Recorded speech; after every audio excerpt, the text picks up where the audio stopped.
Well, Merry Christmas, Happy Hana, Kwanzaa, whatever you happen to celebrate. Happy New Year if you're watching this after the fact. And it is Tuesday, Boxing Day. So tonight we are doing the live lawn care Q&A. It's a special edition in the sense that we are announcing the Christmas giveaway. Now, I know Christmas was yesterday, but here's the thing. For us lawn care nerds, a lot of times we play the role of Santa versus Santa actually getting us cool toys. So at the Golf Course Lawn Store, we're going to try and help you guys out. I'll give you some treats to either be stylistically correct and also some tools and to get you in a good position for next year, for next season, to get you on the right foot. So definitely stay tuned for a little bit later on in the show tonight. We're going to be talking about what some of the prizes are going to be. We've got 6 items so far. We might add some more as we go along. We'll see. I have to see how this works out. And again, hopefully everyone is having a great holiday season, taking some time to unwind, spend time with the family. Guys, we're only 6 weeks, maybe 7 weeks away from, the season really getting going. Pre-emergent here in Northeast Georgia will be, early to mid-February. So we're not that far out from getting rolling again. So it's a good time, enjoy the downtime now because it's going to be go time here really soon. As always, a little bit of housekeeping. We're coming to you guys live on YouTube, Facebook, Twitter, and Instagram. Now, for the folks on Instagram, you guys can participate, ask questions if you like, and I will work through them. But as far as, being entered to get into the giveaway, you're going to have to do that on YouTube. It's going to be only YouTube is the platform where I'm going to be drawing from. So you're going to have to get over on there. So as always, guys, the way this works is really simple. On your screen, you will see a chat box. In that chat box, you can enter your question, concern, comment of the day, and I work through them in the order that they come in. Now, sometimes I have the answers and sometimes I don't. But either way, we have an awesome time, especially this time of year, talking about lawn care and sometimes life topics. So that's what we have in the live stream this evening. Getting right down to business, Shortgrass is up saying, did I miss the entry to the giveaway? Yep, you already missed it, man. Sorry, you have to come back next year. No, you haven't missed it yet. You haven't missed it. The giveaway is actually happening this Friday. The way it's going to work is this video, the software that I use for selecting the winner, you guys can't actually publish a comment to this video while I'm streaming it. So once this live stream is over, you guys could go add a comment to the video, to this one that we're watching right now, and then we'll use that as a means of getting you entered to draw. Now, there's going to be a question, so you have to stick around. Notice that you can put any kind of nonsense down and get yourself entered. There's a specific question. It's going to be a pretty tough one. Only folks that are, the diehards in the live stream are going to know this. But here's the thing, guys. I'm going to give you a little tip. Even if you don't know the answer, if you're watching this after the fact, someone will likely have been commented on the correct answer. So if you just kind of read through the comments, you'll be able to figure out what you should be posting to get entered in the giveaway. All right, so we got Two Trill up next saying 9 likes, and it's already at 5:58. Yeah, man. So an hour early, you guys were raring to go.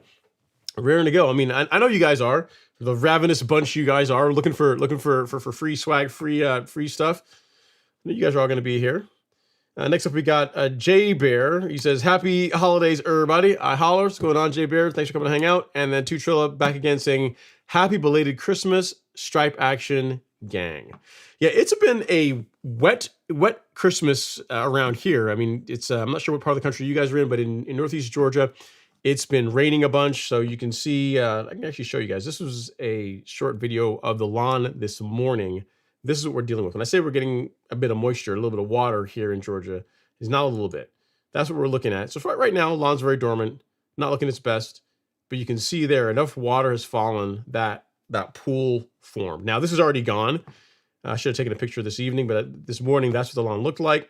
And if you want to see a static shot of it, that is, that's not it. That's not the lawn. This is the lawn. That's it right there. So it takes getting a couple inches of rain in a relatively short period of time for that to happen. And again, by noon, it was gone. So the lawn drains very quickly, but if there's enough water coming in, based on the way, I'll show you guys real quick, based on the way the back lawn drains, the lawn looks flat. Like to your eye, it may look flat, but if I pause it right here, you see the darker area, like the area that's towards the middle of the lawn that's darker, like all the water all around the left side, the back swale, the right side, all of it kind of pools or funnels into that area. Now, some of it does go off to the right, but the majority of it passes through that area, that darker area there. So that was, if I take a picture last night, that there had been a lot of water standing in there, but then the pool forms over there on the left side of the lawn, which is what I saw this morning.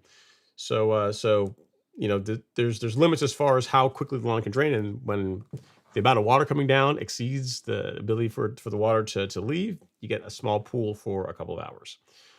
But it's okay. It's already dried out, or it's already drained. It's not dry yet, but it's already drained out, so we're good to go. So let's see what we got here on the ground. We got some folks chiming in. We got Shauna. What's going on, Shauna? Hopefully you're doing well. Thanks for coming to support the live stream. Appreciate you as always. Xavier19, Mara's in the house saying, "Hi, Ron. Merry Christmas." Thank you so much, Mara. Merry Christmas. Hopefully you did not only have to play Santa, hopefully you got some good stuff as well too. So appreciate you taking some time out of your Tuesday to come hang out in the live stream. I do appreciate that. All right, next up we have Tom Hoffenkamp. Tom Hoffenkamp says, "Happy holidays. May all your yards be jolly." Well, my yard's not looking very jolly right now, but give it a couple of months really, but I mean, give it 6 weeks, 7 weeks. We're going to be back on it. Be out there putting down the pre-emergent. Keep looking out the window to see if there's a little any green coming through. It'll be out there mowing before you know it. Now, here's the thing, guys. This time of year is often wasted. So our talking point before we get into what the giveaway is going to be. This time of year is often wasted by many folks in two ways. One of the ways is that many of you guys don't take this opportunity to get a soil test done, so you know like what nutrients you should be putting into your lawn come springtime. So that's thing one. And then thing two is right now you're not mowing the grass.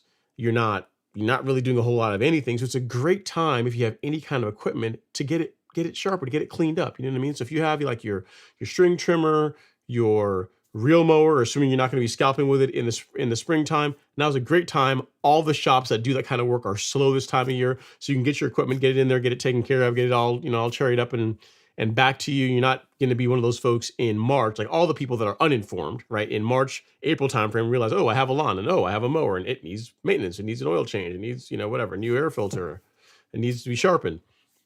All this stuff, you don't want to be that guy or gal. So take this time. Don't be the person that wastes this time of year where you could be using it as an opportunity to get your mower in good shape. I have all my stuff is going out to get cleaned up this week. The gentleman that's coming to pick it up I think it's gonna be probably Thursday. I gotta reach out to him, see what day he's settled on, but it's gonna be here in the next week or so. The reel for the Allet C27, the Greensmaster, the 1600 is going to go out, and then also the True Cut. The True Cut is finally at the point where I got to put a new bed knife on it, so it's going to get just general maintenance, general love, and so they'll be all good to go come the 2024 mowing season. So don't be that guy or gal. Get your stuff done. Get your equipment taken care of. You treat your equipment right, it will treat you right. All right, next up, we got Brian Tanner in the house. Hey, Papa Moslo, what's going on? I see you there on Instagram. He says, good evening, Ron, and Merry Christmas, and a close to Happy New Year. Looking forward to some lawn care talk this evening. I'll do my best. Really, tonight's going to be pretty short because I just want to talk about the giveaway and let you guys know what I've got so far. There might be a bonus. We'll see. But I can let you guys right now. We're at 6 items that are going to be in the giveaway. Here's the thing. We got to make sure there's enough so that LG has an opportunity to win something, because we all know, heaven help us, if there's not enough and he feels like he didn't get a fair shake. It's just the amount of belly aching that happens is it's a bit to put up with, right? A bit to tolerate. So we're at 6 items so far. We're going to try and increase that as between now and Friday. Chris Styles up next. He says, yo, what's going on, Chris Styles? And then Mr. Robert Rainey is in the house. He says, good evening, everyone. What's going on, Robert? Hopefully you're doing well. Mr. Man with the green lawn looking awesome. Robert, you haven't sent me any pictures of I know you posted some to the live stream, but I haven't seen anything. I haven't seen any new pictures of it. I know you did some clipping shots of showing like how the color of that rise of the rye muta, how it looks, and yeah, it's looking pretty clean. I also got some pictures here. We got Steven just sent me some pictures of the water situation he's dealing with. I think I think your flooding. Good Lord, man, whew. I think your flooding trumps my flooding. Goodness gracious. I mean, I thought I was showing you guys something. Hang on, I'm gonna get these up here real quick for you.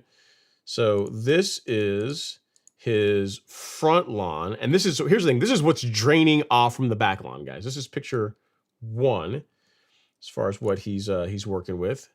That's a lot. Like, my swale is not that wide, and you can see that's a good flow coming from the back lawn. There's a little bit of water settling in the front, but that's a lot of water. So you might be asking yourself, what, pray tell, does the back lawn look like? If that's how if that's what's coming from the back lawn, how does the actual back lawn look?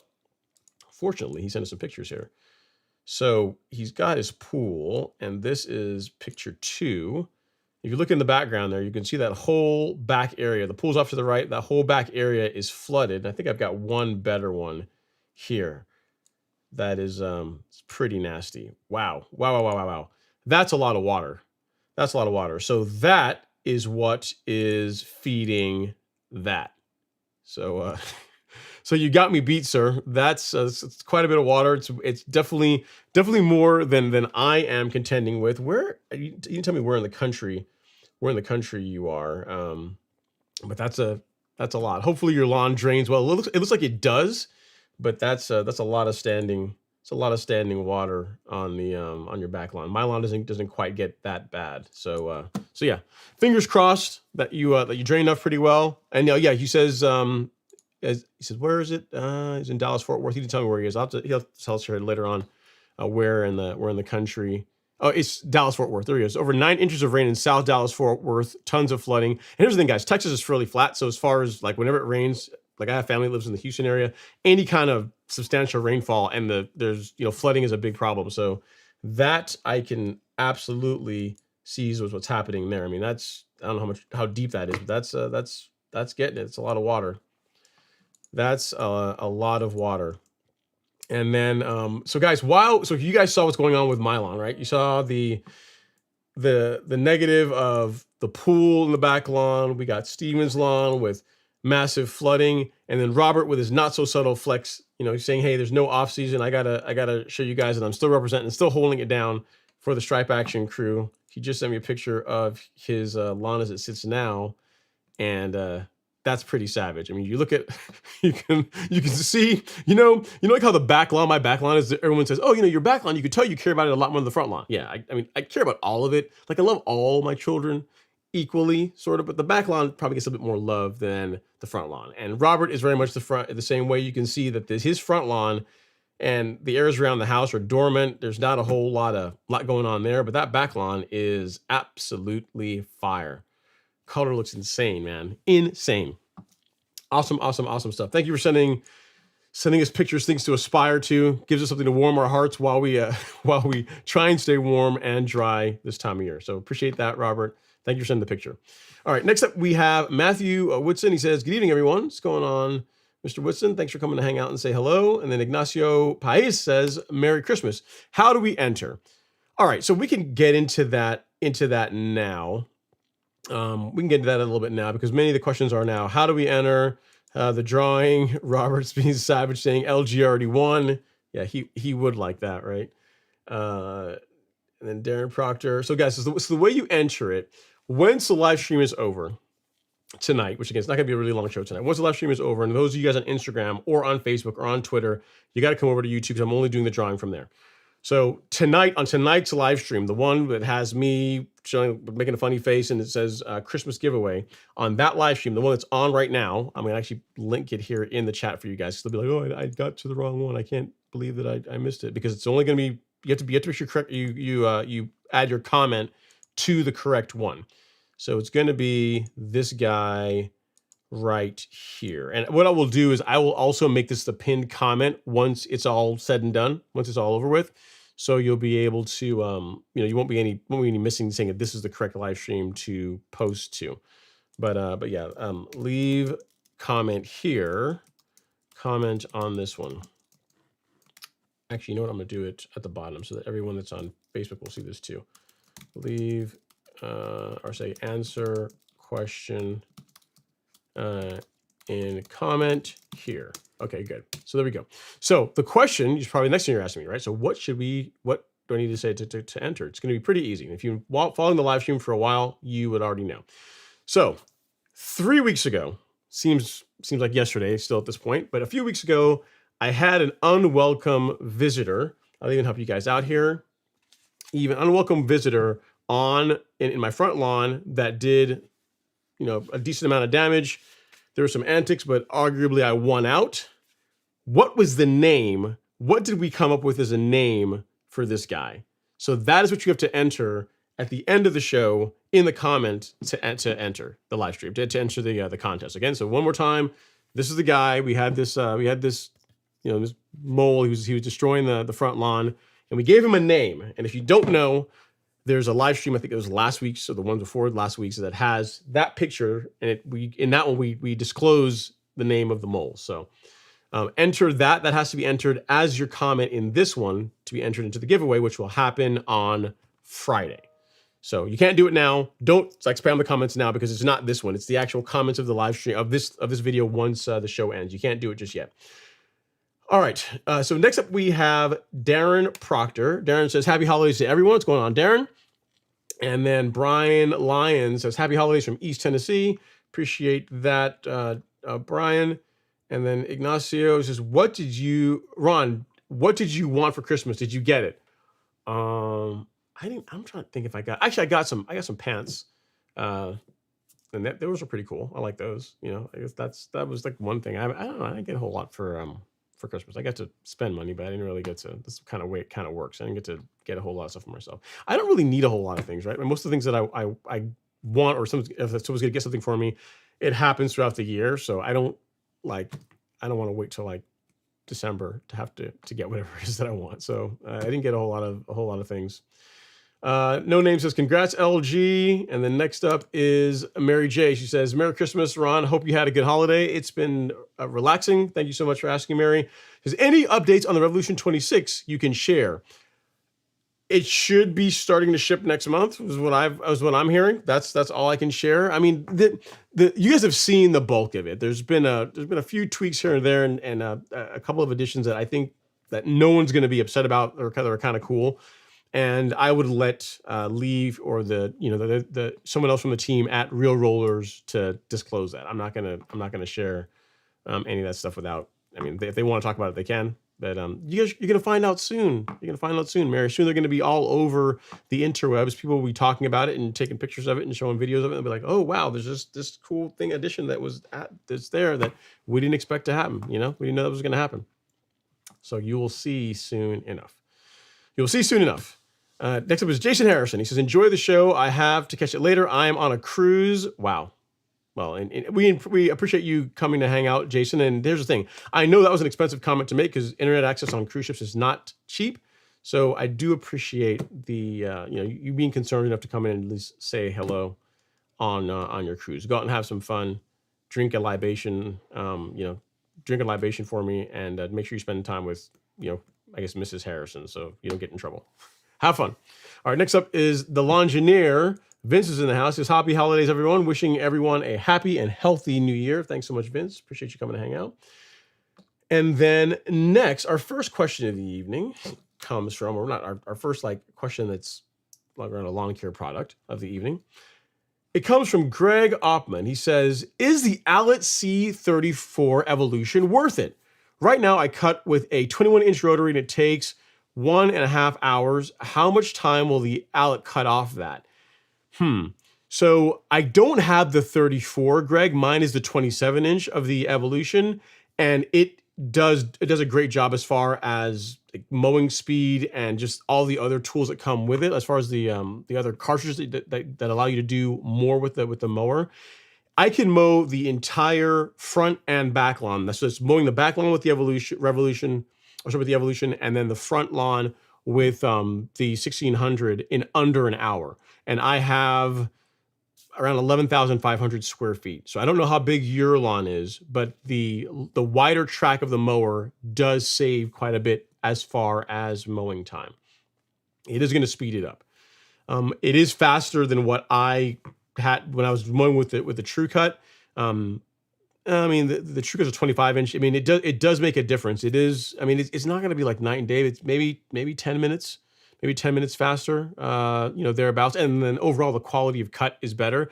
The thing I would say this, Greg, the benefit of the Evolution system from Allet is not so much in the fact that you have a 34-inch track versus a 21-inch track. Granted, if you go with the 34 versus the 27 that I have, you're going with the really big one. That is going to be a lot faster. But the real beauty of that mower or that system is not just the fact that it's a wider track. It's the fact that you can get a verticutter for it, a verticutting cartridge. You can get a turf raking cartridge. You can get a solid tine roller. They call it a sorrel roller for it. So as far as a way to just to really improve the quality of your turf, they like to call them a lot of their cultivation cartridges. That's really the thing about that mower that shines. In other words, I could mow my lawn with the Greensmaster 21 with the Greensmaster 1600, and it just by itself, and it will never look like how it looks with the Allet. And if you guys have seen that in years past, the lawn was mowed with again an excellent mower, which is the Toro 1600. I still use it on the front lawn, but the fact that I'm able to regularly turf rake, which is like getting debris out of the lawn, and also verticut monthly during the growing season. Because you're keeping a lot of trash, like dead clippings and just keeping just trash out of the lawn, and you're also, for lack of a better term, you're combing the grass. You're encouraging it to grow in the direction of the stripes. Like the color is so much deeper. Not because like the mower makes the grass necessarily color any deeper. It's because like all the grass is aligned, and it's not competing with like dead clippings or anything like that to take away from the color. So for the thing I would say that really makes the Evolution, whether you go with the 27 or the 34, worth it, are the additional cartridges. Granted, it does cut really well. From just a pure cut standpoint. from just a pure cut standpoint, my Greensmaster probably actually produces a finer cut than the Owlet does. But what the Owlet does better than the Greensmaster is the stripes, because you're dealing with a mower that is so much heavier. The Evolution is well over 300 pounds when you got the cutting cartridge in it. It's a heavy, it's a big girl, but heavy mower, right? So that really helps to really lay those stripes down, and they pop so much better than any other mower that I've had. So is it worth it? I think so. I mean, if you got the means to get one, then absolutely. I don't know if the 34 is like, in other words, unless you've got, I don't know how big your lawn is, but the difference between the 34 and the 27, yes, the 34 is gonna make fewer passes, but the big thing about it is the cultivation cartridges. In other words, if I had a choice between getting the 34 and just the cutting cartridge, or getting the 27 and the cutting cartridge and maybe the Verticut and a turf rake, I would do that. Like, getting the additional cartridges is hugely important, because while the mower does cut well, the best part about it, and what's going to really make your turf stand out, that's going to set you apart, is the ability to turf rake and Verticut regularly, that you can't really do easily without making a big mess any other way. You know what I mean? So I think so. If you got the coin to get one, get one. Keep in mind too, the batteries for that mower are not inexpensive too. So like all in, I think each of the batteries are, I haven't priced them recently, but they're, depending on the amp hours you go with, you're like 400-ish, maybe. I don't know what they cost now, but 400 to 500 per battery. And then you need the charger. So that you get like a single charger, you can get like a dual charger. So I have two of those. I've got 6 batteries, because my mower takes 3 at a time. So I've got a total of 6 batteries, so I can literally never stop cutting.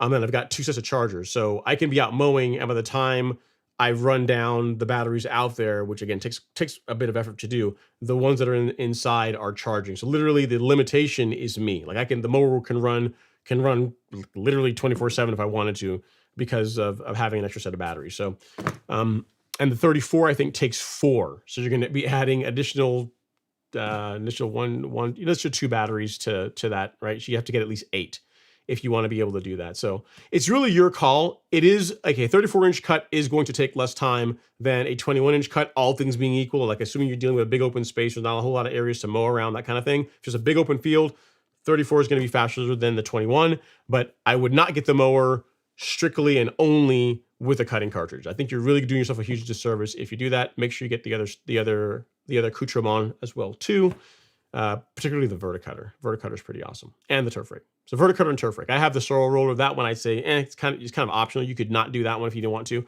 but the Verticutter and turf rake, you absolutely want to get those two as well. So hope that helps, Greg. Appreciate the question. I'm sorry I was a little bit long-winded there.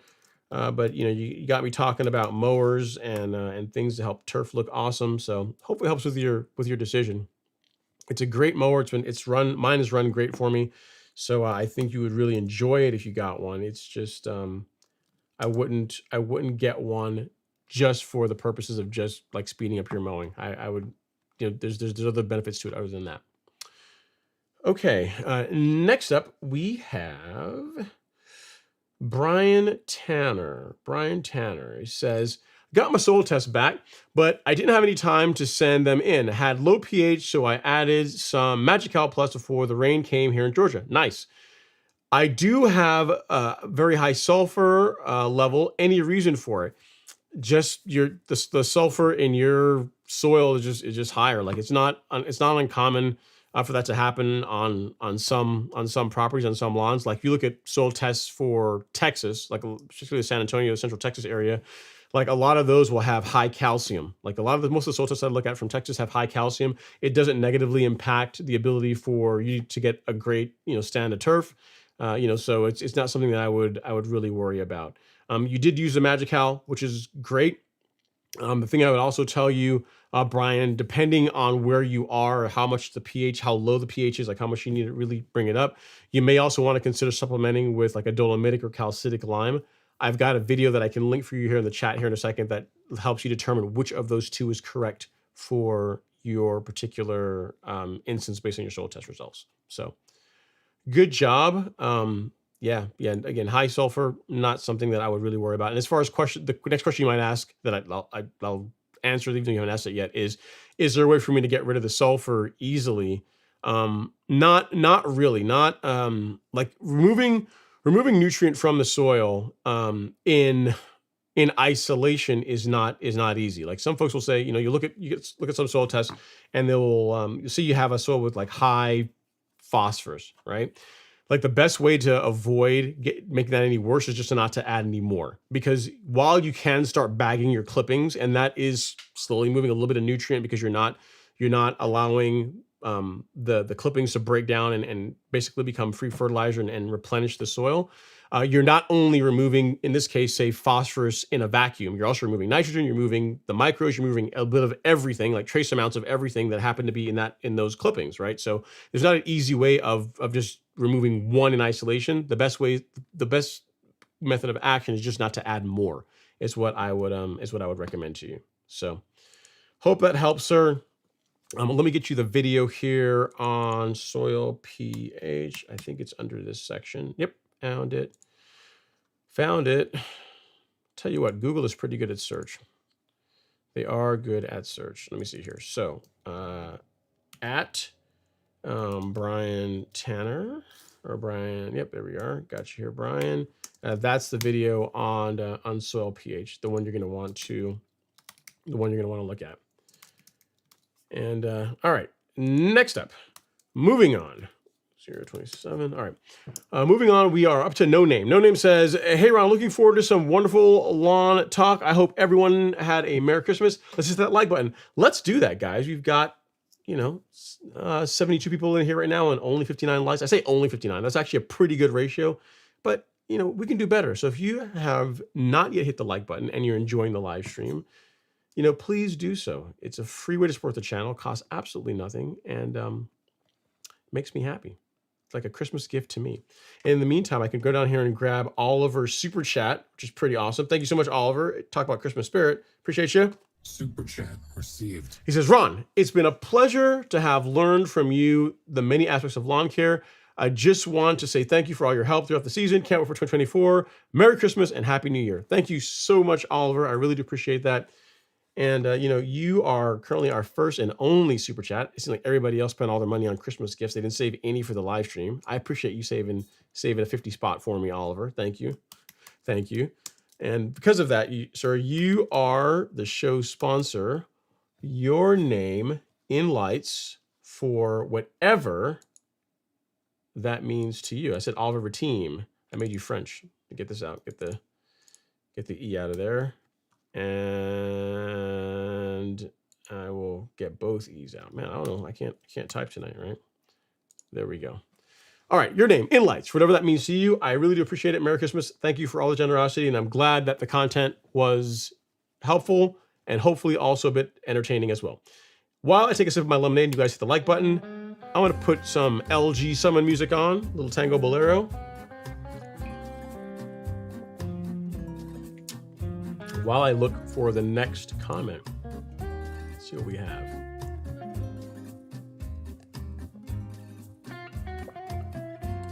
All right.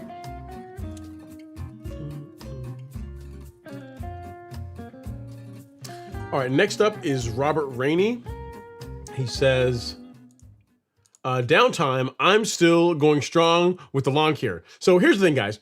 I mean, Robert is flexing hard. We have to admit, we got to bow down. We got to offer, props. We got to put some respect on his name where it's due. I mean, that's pretty solid. Stripe action looking good. Colors looking good. That is not easy to pull off. And, bonus points for having to do it throughout the wintertime when it's cold outside, right? So definitely plus 10 points for you, Robert, for carrying the stripe action banner while the rest of us are shut it down for the winter months. So yeah, nice work.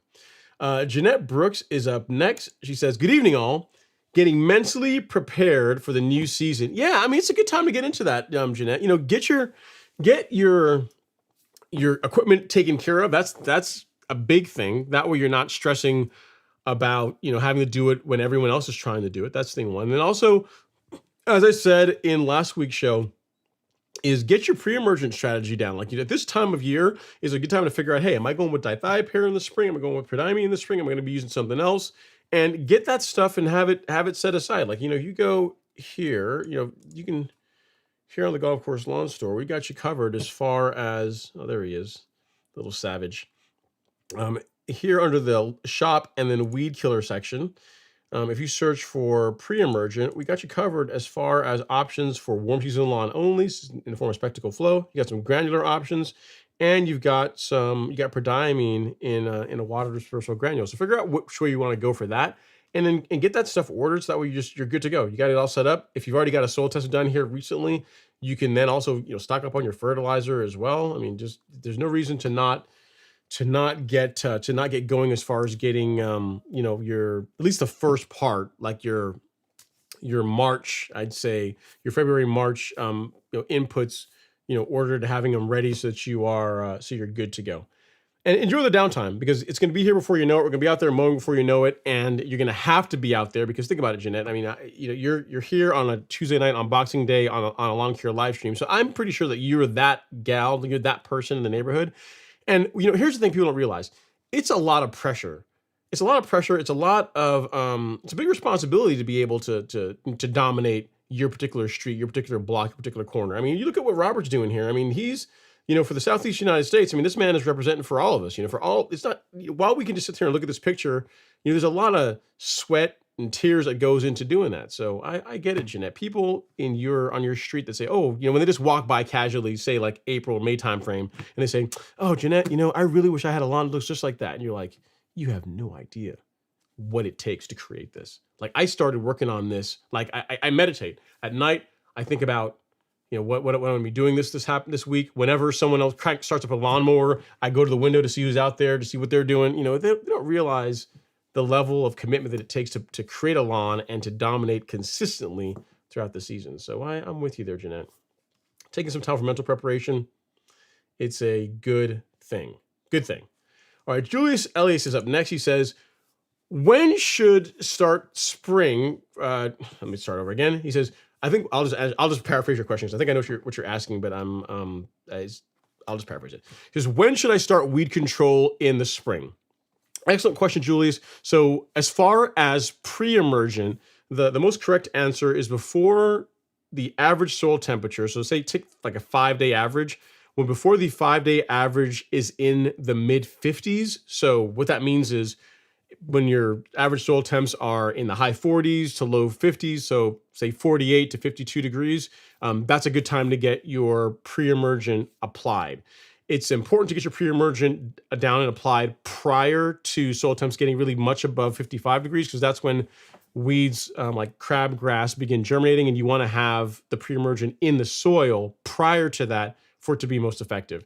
From a post-emergent standpoint, you really, as long as the weed that you're targeting is actively growing, you can do that pretty much any time of year. So let's say right now, this time of year, you're dealing with like some clover or some henbit or some of the weed that tends to grow better in cooler temps, more milder climates.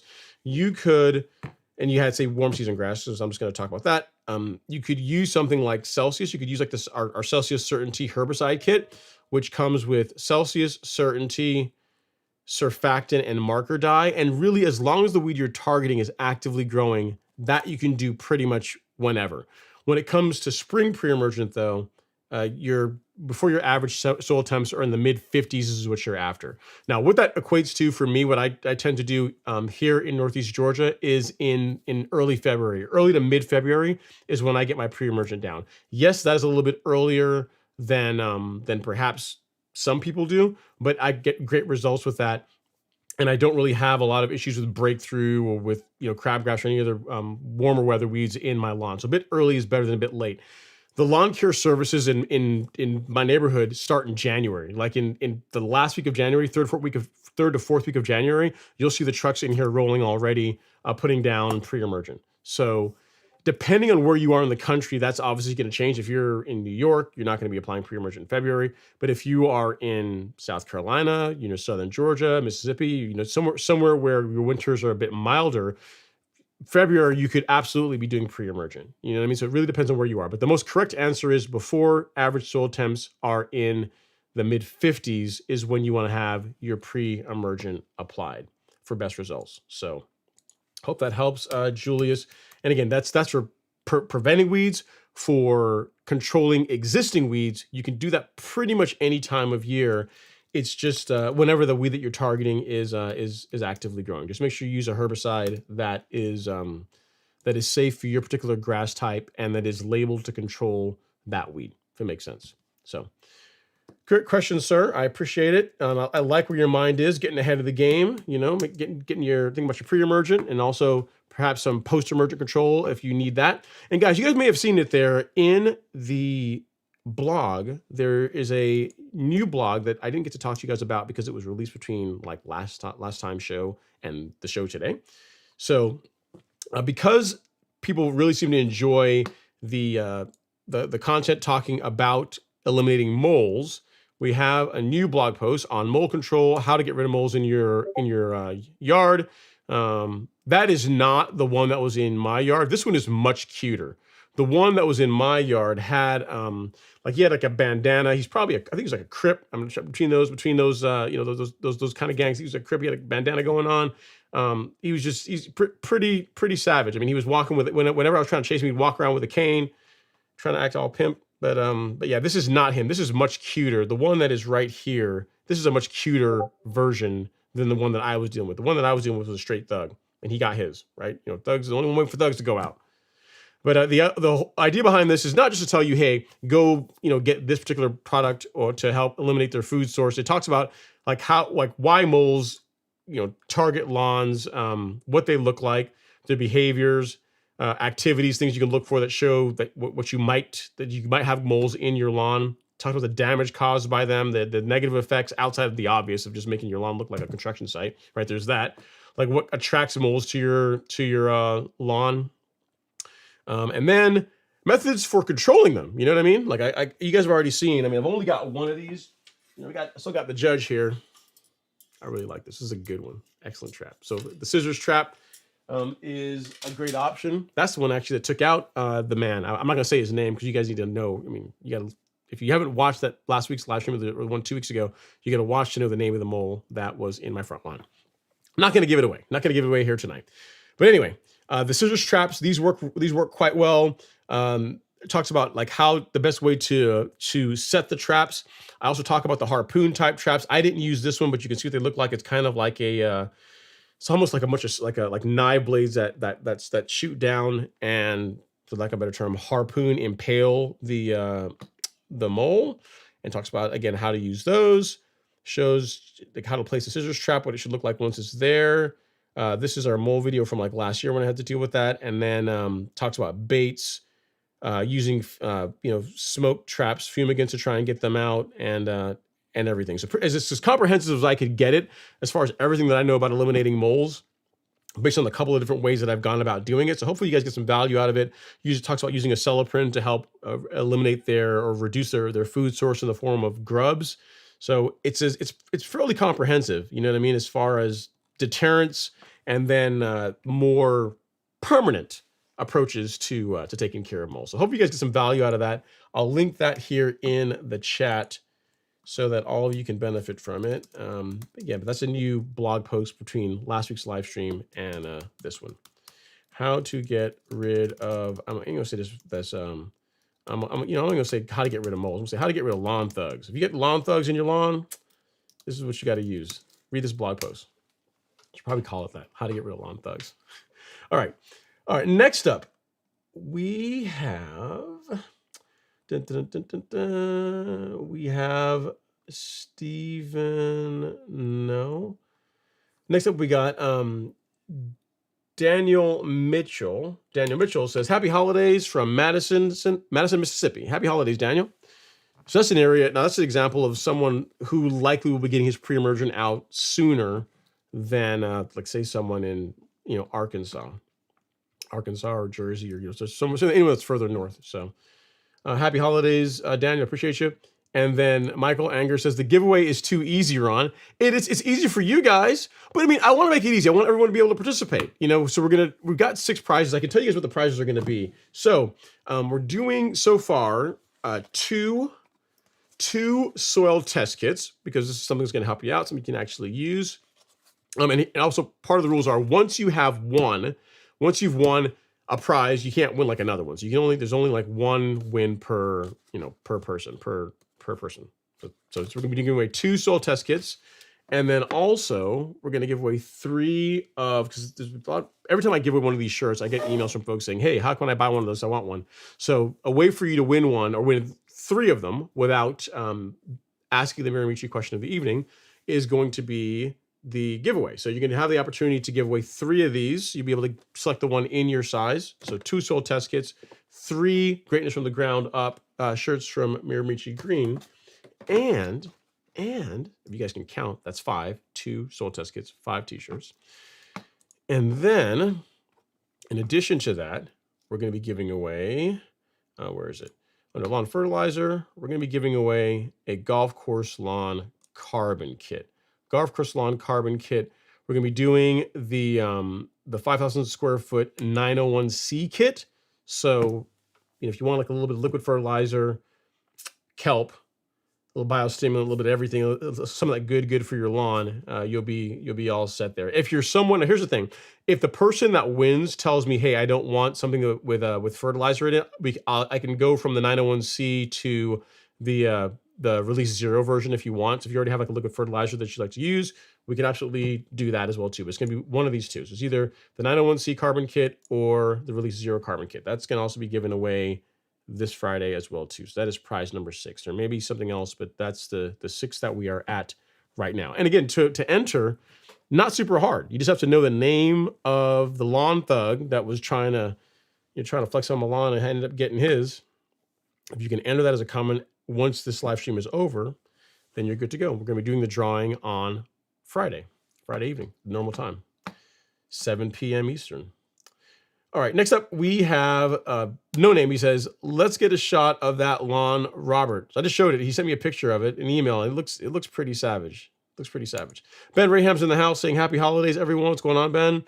And then No Name says, Ron, did you do a cleanup cut for Christmas? I did not. So I was out of town until, that's partly why I didn't do it yesterday evening. I was out of town until yesterday evening. So when I got back, it was raining, and all day today it was raining. So I was planning on turf raking the lawn and doing that taking today and doing that, but that's obviously not going to happen because this is how the lawn looked. So that's going on. So obviously I can't go put the outlet out on that and turf rake with the lawn looking like that. So it'll maybe this weekend, we'll see. Maybe this weekend I'll work on that. But yeah, nothing for no cleanup cut for Christmas, no turf raking for Christmas. I'm slacking, right? I mean, Robert's showing us all up. All right, next up is No Name says, oh no, Lake Henry has returned. It returned for a while. It returned and it's now gone. It doesn't stick around very long. I get a couple of hours at best, and then it drains off pretty quickly. All right, next up is Stephen Thompson. He says he got over 9 inches of rain in South Dallas, Fort Worth.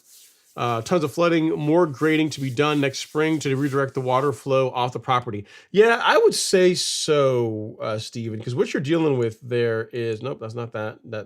That is not your lawn. What you're dealing with is more, that it just seems like I'll say this, I'll give you this, right? It does look like it's moving towards the fence line, and then from the fence line out to the front. So I don't know, man. I mean, 9 inches of rain is a lot of water, and the fact that, you don't have it pooling near the pool, you don't have it, near the patio is pretty good.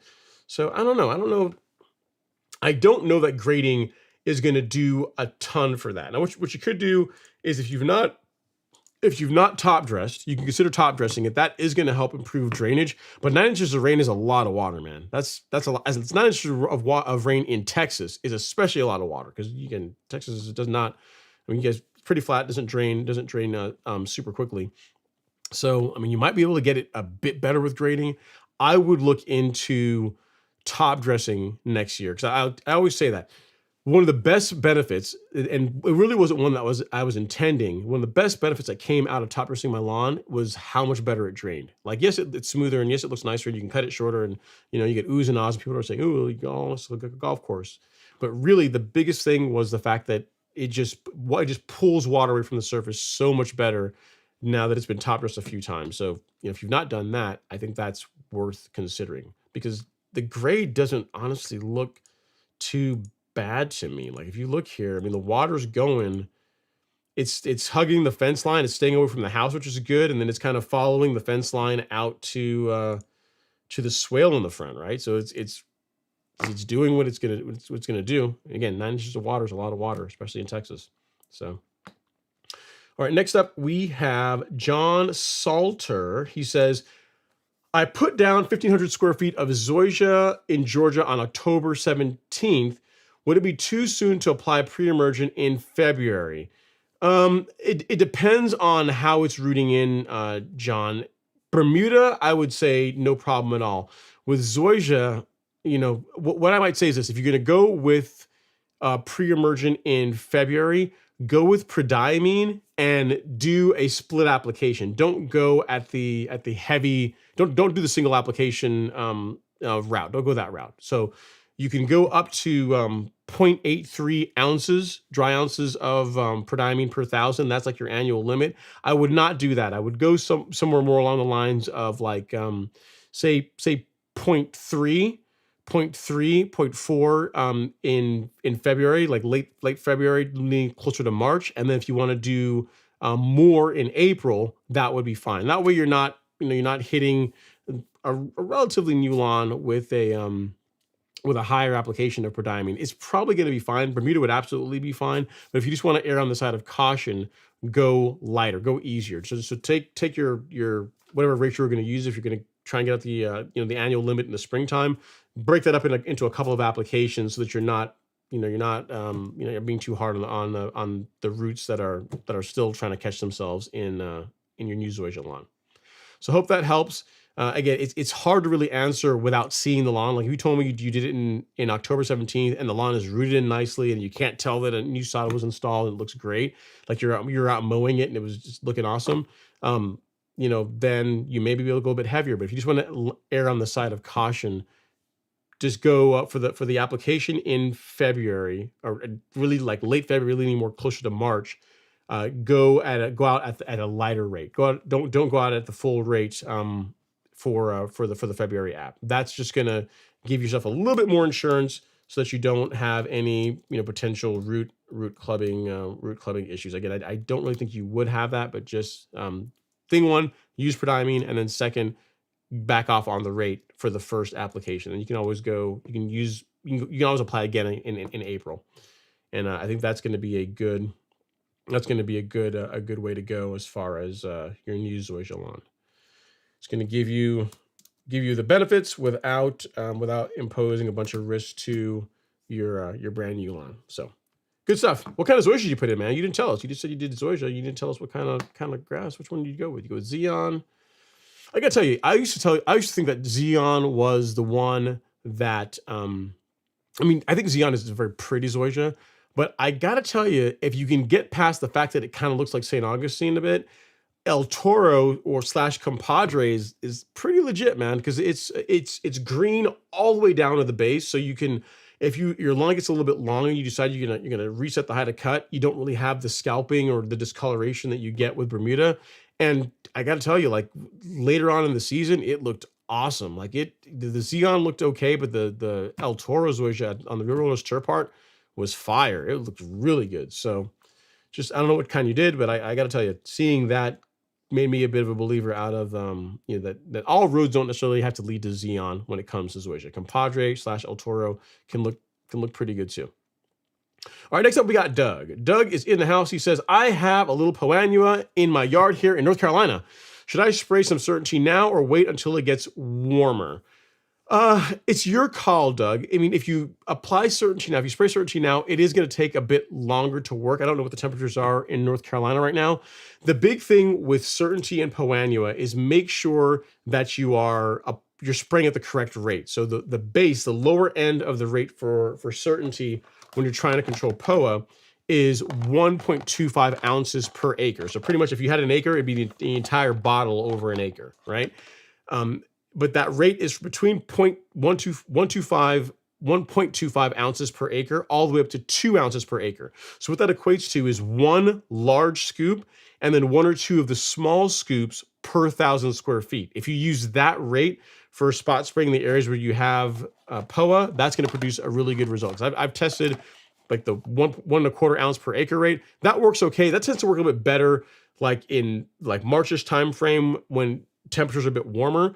If you're going to be spraying when it's cooler, you're going to want to bump that rate up a little bit more to get some control out of that POA. So I hope that helps, sir. Certainty is the correct tool that I would that you would use. The while you could back the rate down a bit when it's warmer, the negative to doing that is the POA annual is also going to be more mature, right? So if you see it's there and it's growing now, it's not gonna like slow down. It's not going to get like weaker between now and say March timeframe. So if it were me, I would take care of it now. I would go after it now, just knowing that you're going to have to raise that rate a bit, and that it's going to take longer. Like patience is going to be the order of the day if you're trying to control POA, this time of year. But it can absolutely happen. Just make sure you use the correct rate. Again, one large scoop and one or two of the small scoops. I've gotten excellent results with that. That combined with a spreader sticker. So these two, so surfactant and certainty, like for POA annua, excellent results. And again, if for any of you guys that are not Doug and want to know where you can pick that up, if you go to shop on the Golf Course Lawn Store and go to Weed Killer, you will see it here on the top shelf. There is certainty and there is surfactant. You need both of these, certainty and surfactant, to get the best control for POA annua in warm season turf. So thank you for the question, Doug. Hope that helps out. Brian Flores says, weird yard doesn't stay somewhat green. Yeah, so I'm not sure where you are in the country, Brian, but we're here in the Southeast, whenever temperatures get cooler, like our grasses tend to go dormant. So like your zoysia, your Bermuda grass, they tend to go dormant. They check out when temperatures get cool. It's a combination of two things: combination of temperature and also combination of sunlight. Right. So the days are shorter now. So Bermuda needs a lot of sunlight to do well. So it's cooler, and then the days aren't as long, not as much sunlight. That's going to cause the the grass to go dormant. And that's where cool season grass kind of shines. Or if you're someone like Robert, to take for example this picture here, like you see all around his lawn how that's brown. That is Bermuda or some other warm season turf. Whereas you see the area that's green, that is also Bermuda, but it's been overseeded with ryegrass. So it's Bermuda that's been overseeded with ryegrass, and the green that you're seeing is the ryegrass. So it's just a characteristic of warm season grasses that this time of year they tend to check out. They grow slower, and then they eventually go dormant. Now there are some cultivars that do better, like Tahoma, Arden 15, which you can't really get anymore. Those do come out of dormancy sooner, and they go into dormancy later, but they still do go dormant given the right conditions. Not enough sunlight and cold weather. So it's just warm season grass, man. It's all part of it. All part of it. But the benefit of that is, yes, while our lawns do go dormant in the late fall and winter months, right? Whenever springtime rolls around and summer temperatures roll around, whereas cool season grass tends to struggle. So take this ryegrass lawn that looks incredible right now, like it's living its best life. It's like it's leading the pack, right? It's the tip of the spear as far as lawn awesomeness.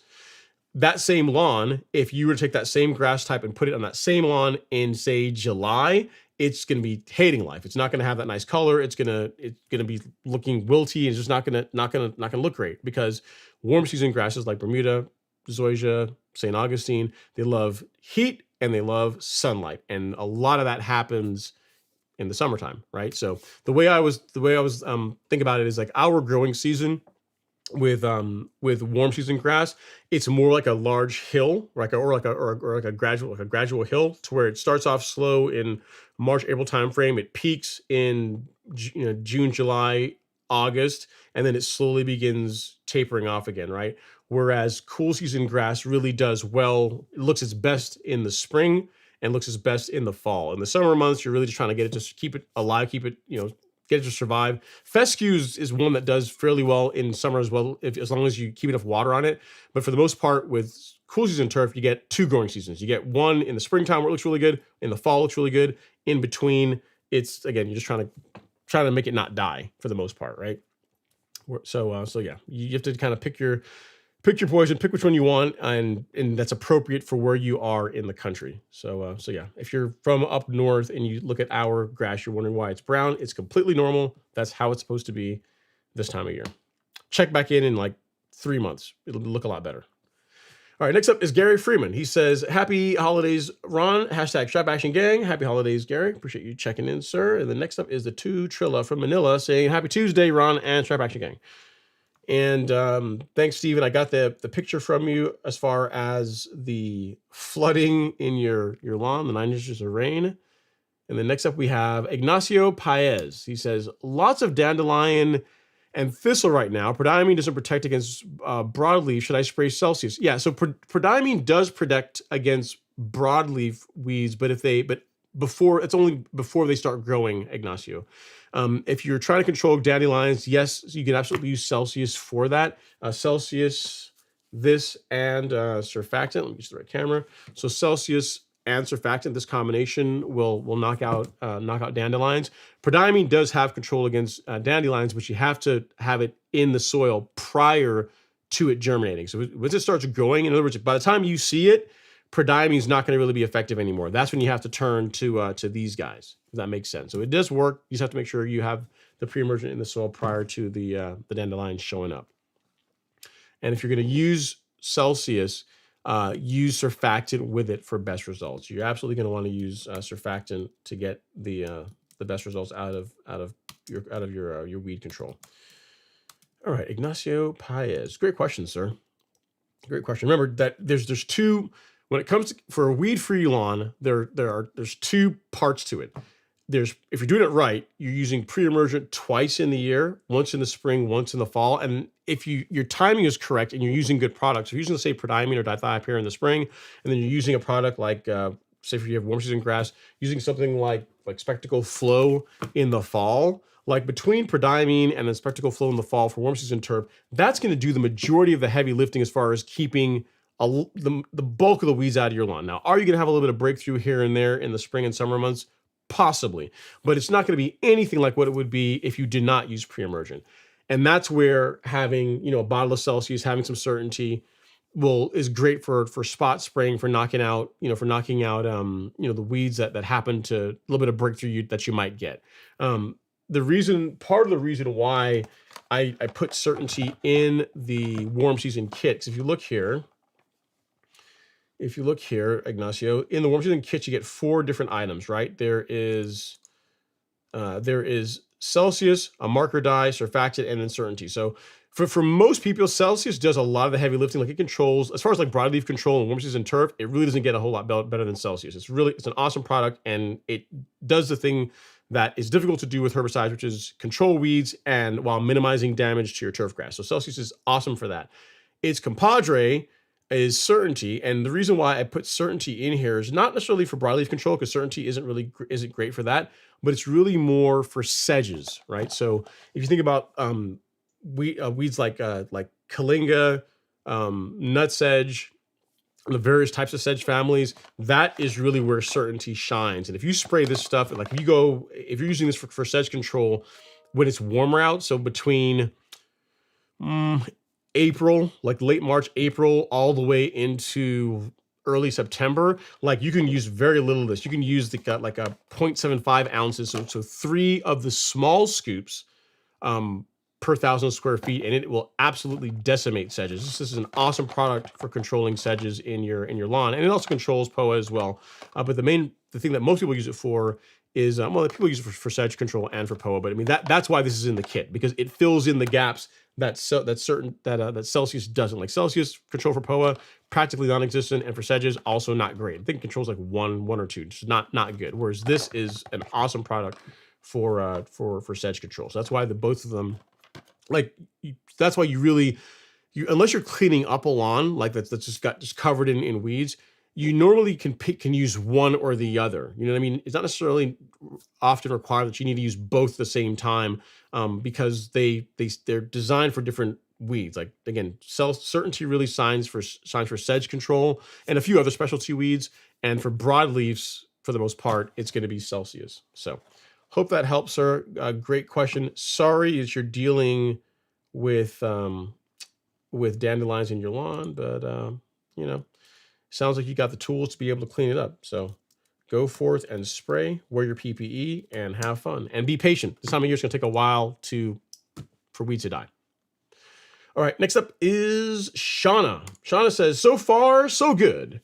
As far as weeds, since putting down not one, but 2 applications of Spectacle Flow. Hope all is well, Ron. I haven't been able to catch a live lately. It was a busy holiday season. Hope you had a good Christmas. I did. Thank you so much for asking, Shauna. And again, Spectacle, people say it's an expensive product, and it is. It's not. This is not cheap. I mean, Bayer is very proud of this, but it's for good reason. It's for warm season turf. It's really hard to beat Spectacle Flow, especially if the main culprit you're trying to keep out of your lawn is Poa annua.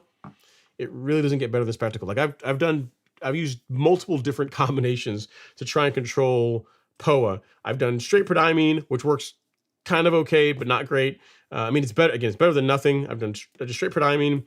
I've done Poor Man's Spectacle Flow, which is I've used a product called Coastal, which is prodiamine, simazine, and then a post-emergent imazaquin or image.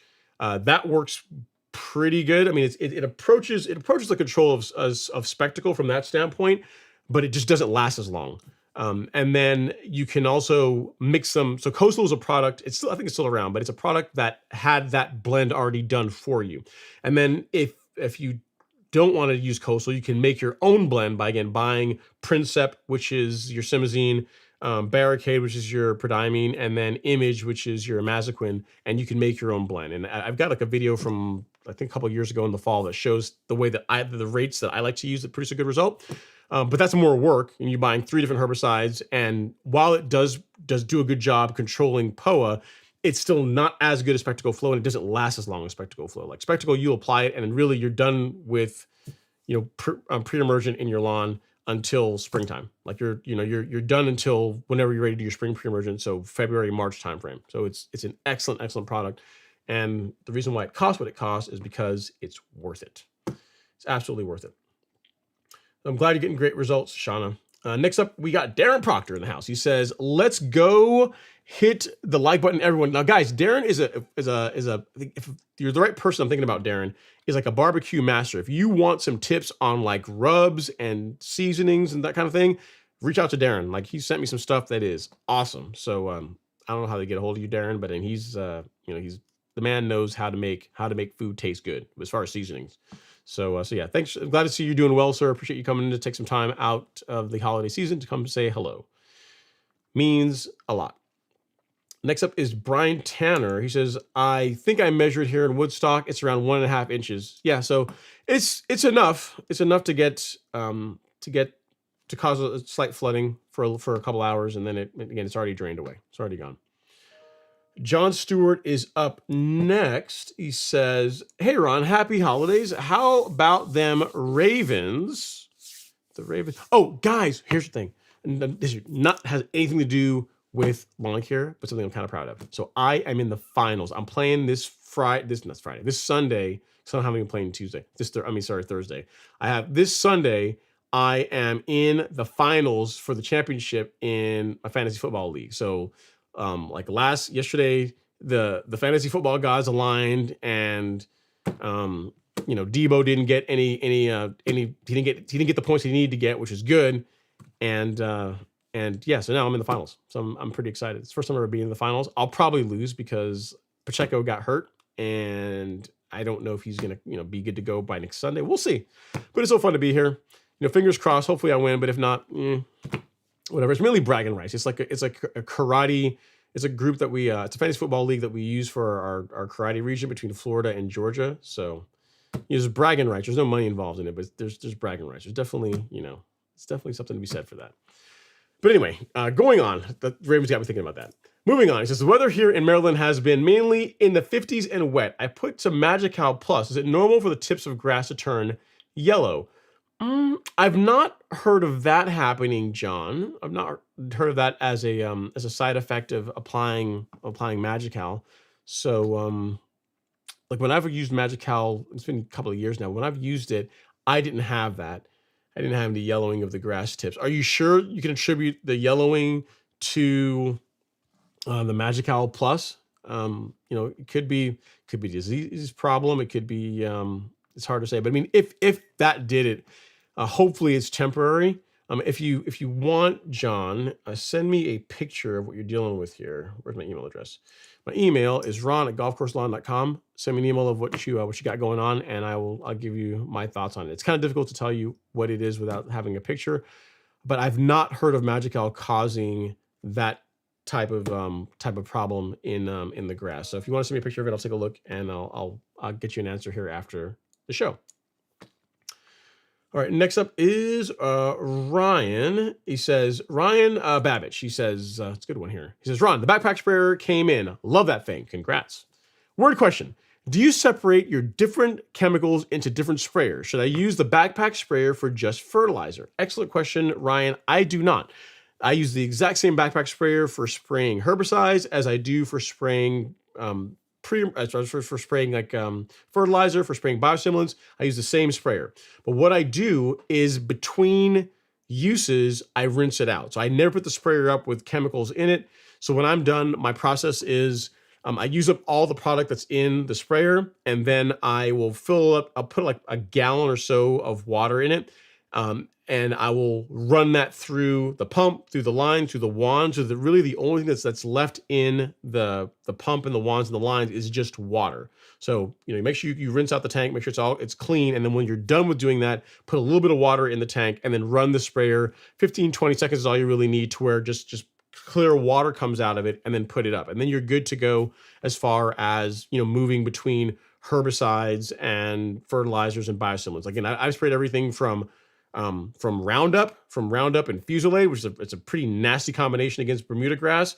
And then the next time I sprayed was, Primo, fertilizer, and biostimulants. So it's no problem at all as long as you clean the sprayer in between uses. So hope that helps, sir.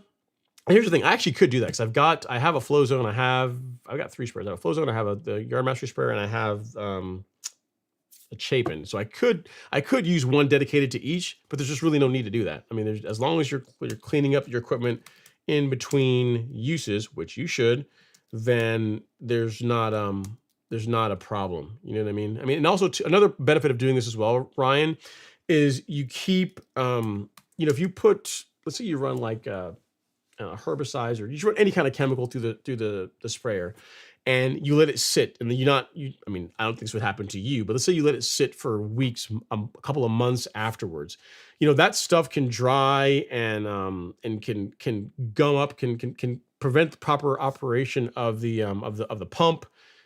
It can affect the flow rates. It's just better to leave the equipment clean when you're done with it. You know what I mean? So if you do that, there's no issues with swapping between. Again, you can't really get more separate than I've sprayed literally Roundup and Fusilade in the tank. And then after cleaning it, the next time I used a sprayer was the Golf Course Lawn Carbon Kit and Primo Max over the entire lawn. And I've never had any issues with injury or any kind of problems like that. As long as between products, you clean it and you run water through it, you're good to go.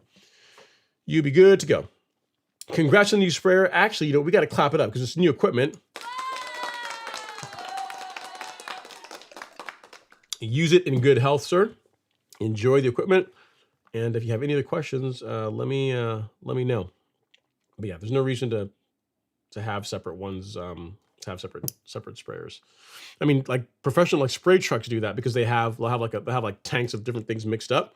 And that's a convenience thing for them. But as far as using the same tank for different products, you absolutely can do that as long as you clean it in between uses. All right, William Cox is up next. He says, great show and thanks for the tips. You are very welcome, William. Thank you for watching. Means a whole heap. All right, No Name says, the answer is clearly waffles. Everyone, please concur at the end of the show for those who don't watch the stream. that the name of the mole was Waffles. I don't know. I mean, he looks like he eats waffles. I mean, he's kind of chunky. Look, he might have been waffles. Might have been waffles or something else. You guys should know this. If you guys are tuning in the live stream to try and win some stuff, you guys need to need to be someone that watches the show somewhat regularly. And as traumatizing as the event was for me, you guys could at least remember the name of the little lawn thug that was making a mess out of my front lawn, right? So look it up. I mean, worst case, guys, if you're watching this after the fact, someone will comment, and then you can just simply copy their answer. But I can't just say comment anything. I wanted to make sure that you guys at least were paying attention. All right, LG is up in the house. He's looking forward to claiming my annual prize. LG, you've won a couple of times. I mean, initially there was a period where you didn't. Actually, there's a whole bunch of times you didn't win. But then I think when I did like a fertilizer giveaway one time. I think you won that. You've won more than once. You've definitely been around for a while. But the live stream is growing, so we'll see. Maybe here's the thing: it's going to be New Year's weekend, so there might be people that have other things to do on Friday night, to where they're not going to show up for that. So you might have a pretty good chance. And here's the thing, guys: don't spam the comments, because the software that I use removes duplicates. So you like commenting like 17 times, because that's happened before, is not going to increase your chances of winning. So just comment one time, make sure your comments there. You can refresh the page, make sure your comments there, and you're good to go. Like, doing it multiple times is not going to help you win. All right, Robert Rainey says Jason's on a cruise. Ron is difficult to shop for, and there's a mole to be named after the stream. I am not difficult to shop for. I'm pretty easy. I'm not difficult to shop for. I'm not difficult to shop for. Look at this. You got this for me. This means so much, Robert. I've got this way to remember him. Yeah, see? So gifts of the heart means so much. All right, next up is Daniel McFarlane. It says, hey, Ron and family, I missed the live again. I hope I can win the giveaway. No problem, Donald. So all you have to do is comment at the end of the show once the live stream is over. What was the name of the lawn rodent thug savage that was in my lawn a few weeks ago? If you remember his name, comment that in at the end of this show, and you're entered. You'll be entered for the giveaway this Friday. So pretty easy. Next up is Mark Luna. He says, happy holidays, everyone. Hope everyone enjoy their Christmas. Looking forward to another great stream. Hit that like button. Essential G going down tomorrow. Ready for the 2024 lawn season. Nice, Mark. And as far as the question, it's a great segue. People have been asking, hey, this time of year, things are kind of slow. What can I be doing this time of year on my lawn outside of soil testing? You can apply Essential G. Like the granular biostimulant, the product that Mark is referring to, this one right here, you can absolutely use this time of year. No negative to doing that whatsoever. So Essential G, this is the one that I'm talking about. You can buy and apply this now.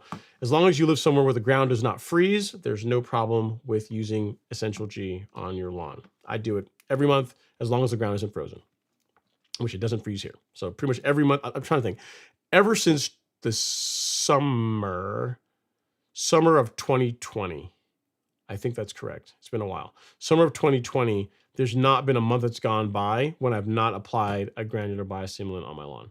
So it used to be Carbon Pro G back in the day, and it's now Essential G. So that tells you literally how consistent I've been with doing that.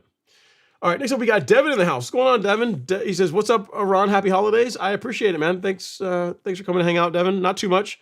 You have a chance to win some cool gear if you want. You can win a soil test kit. Again, for anyone that's joining the stream late, we are giving away currently a couple of soil test kits, courtesy of the nice folks at My Soil. We are giving away a 3 of the Greatness from the Ground Up t-shirts from Miramichi Green. These are pretty awesome, and they're also working on a new design. I had a call with them here recently, and they're going to be working on a new design for 2024. So when you guys win these, you have something that's kind of cool for this, that's unique to this year. And then we're also giving away a Golf Course Lawn Carbon Kit, which is either Release Zero or 901C, NutriKelp, and Biospectrum. So if you want some of that free good, a chance to win it anyway, it's going to be either this one or this one. So just let me know which one you want, whether you want fertilizer and Release 901C, or if you want fertilizer less, like Sans the fertilizer, in Release Zero. We can get either one of those if you win. If you win this Friday, it's free to enter. So if you've not done that, Devin, you're going to want to enter once the show is over. Next up is Happy Fuller. Good evening, Ron. What causes high sodium in the soil? Mine was pretty high on my soil test. Is there anything I need to do to bring it down? I'm in Texas, Yukon, Bermuda. Yeah, so a couple of things. So if you so some fertilizers can increase sodium levels. If you use when it comes to potassium, like there's more than two, but there's two major categories of potash. There is a MOP, muriate of potash, and then there's also sulfate of potash. The fertilizers that we carry in the golf course lawn store, like the ones from Lebanon Turf, all use SOP, sulfate of potash, which is more expensive.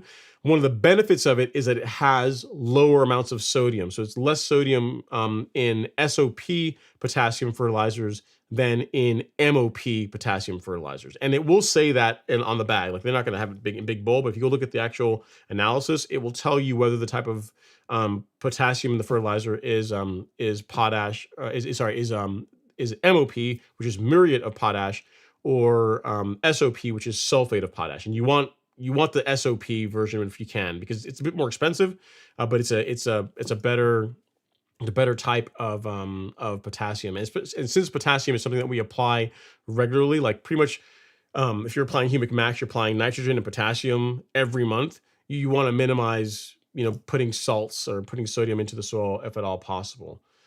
As far as ways to bring it down, you can flush it. Like there's a product that we carry. It's called NAX, it's like a salt flush that will help move it through the soil profile. The only negative is that it's not only flushing the sodium, right? It also helps. It moves other nutrients through the soil profile as well too. But I'll show you that here. Happy. So if you go to let me see, where is that? That's going to be under, it's a specialty product. And I'm trying to think of where we have that, listed. Yeah, here we go.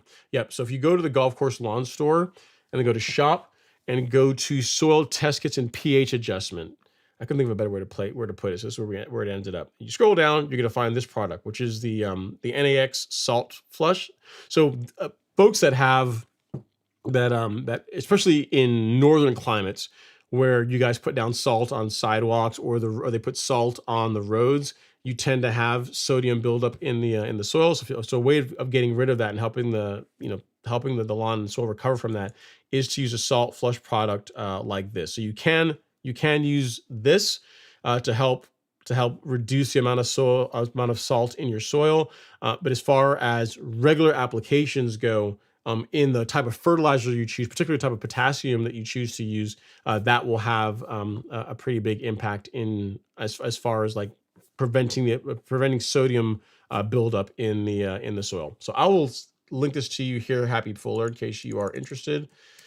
Of NAX, where we go. So at Happy, and there's the product that you can use that will help reduce sodium levels in your soil. So great question. Sorry you're dealing with that, but that will help do the trick. All right. Next up is Steven says the water actually comes from the front towards the back. Oh, it's been a fun project to take on. Okay, interesting. So the back lawn floods the front lawn floods the back lawn. Huh. That's not good. So what you're saying, Steven, is that this water, wait a minute. This picture, let me get here.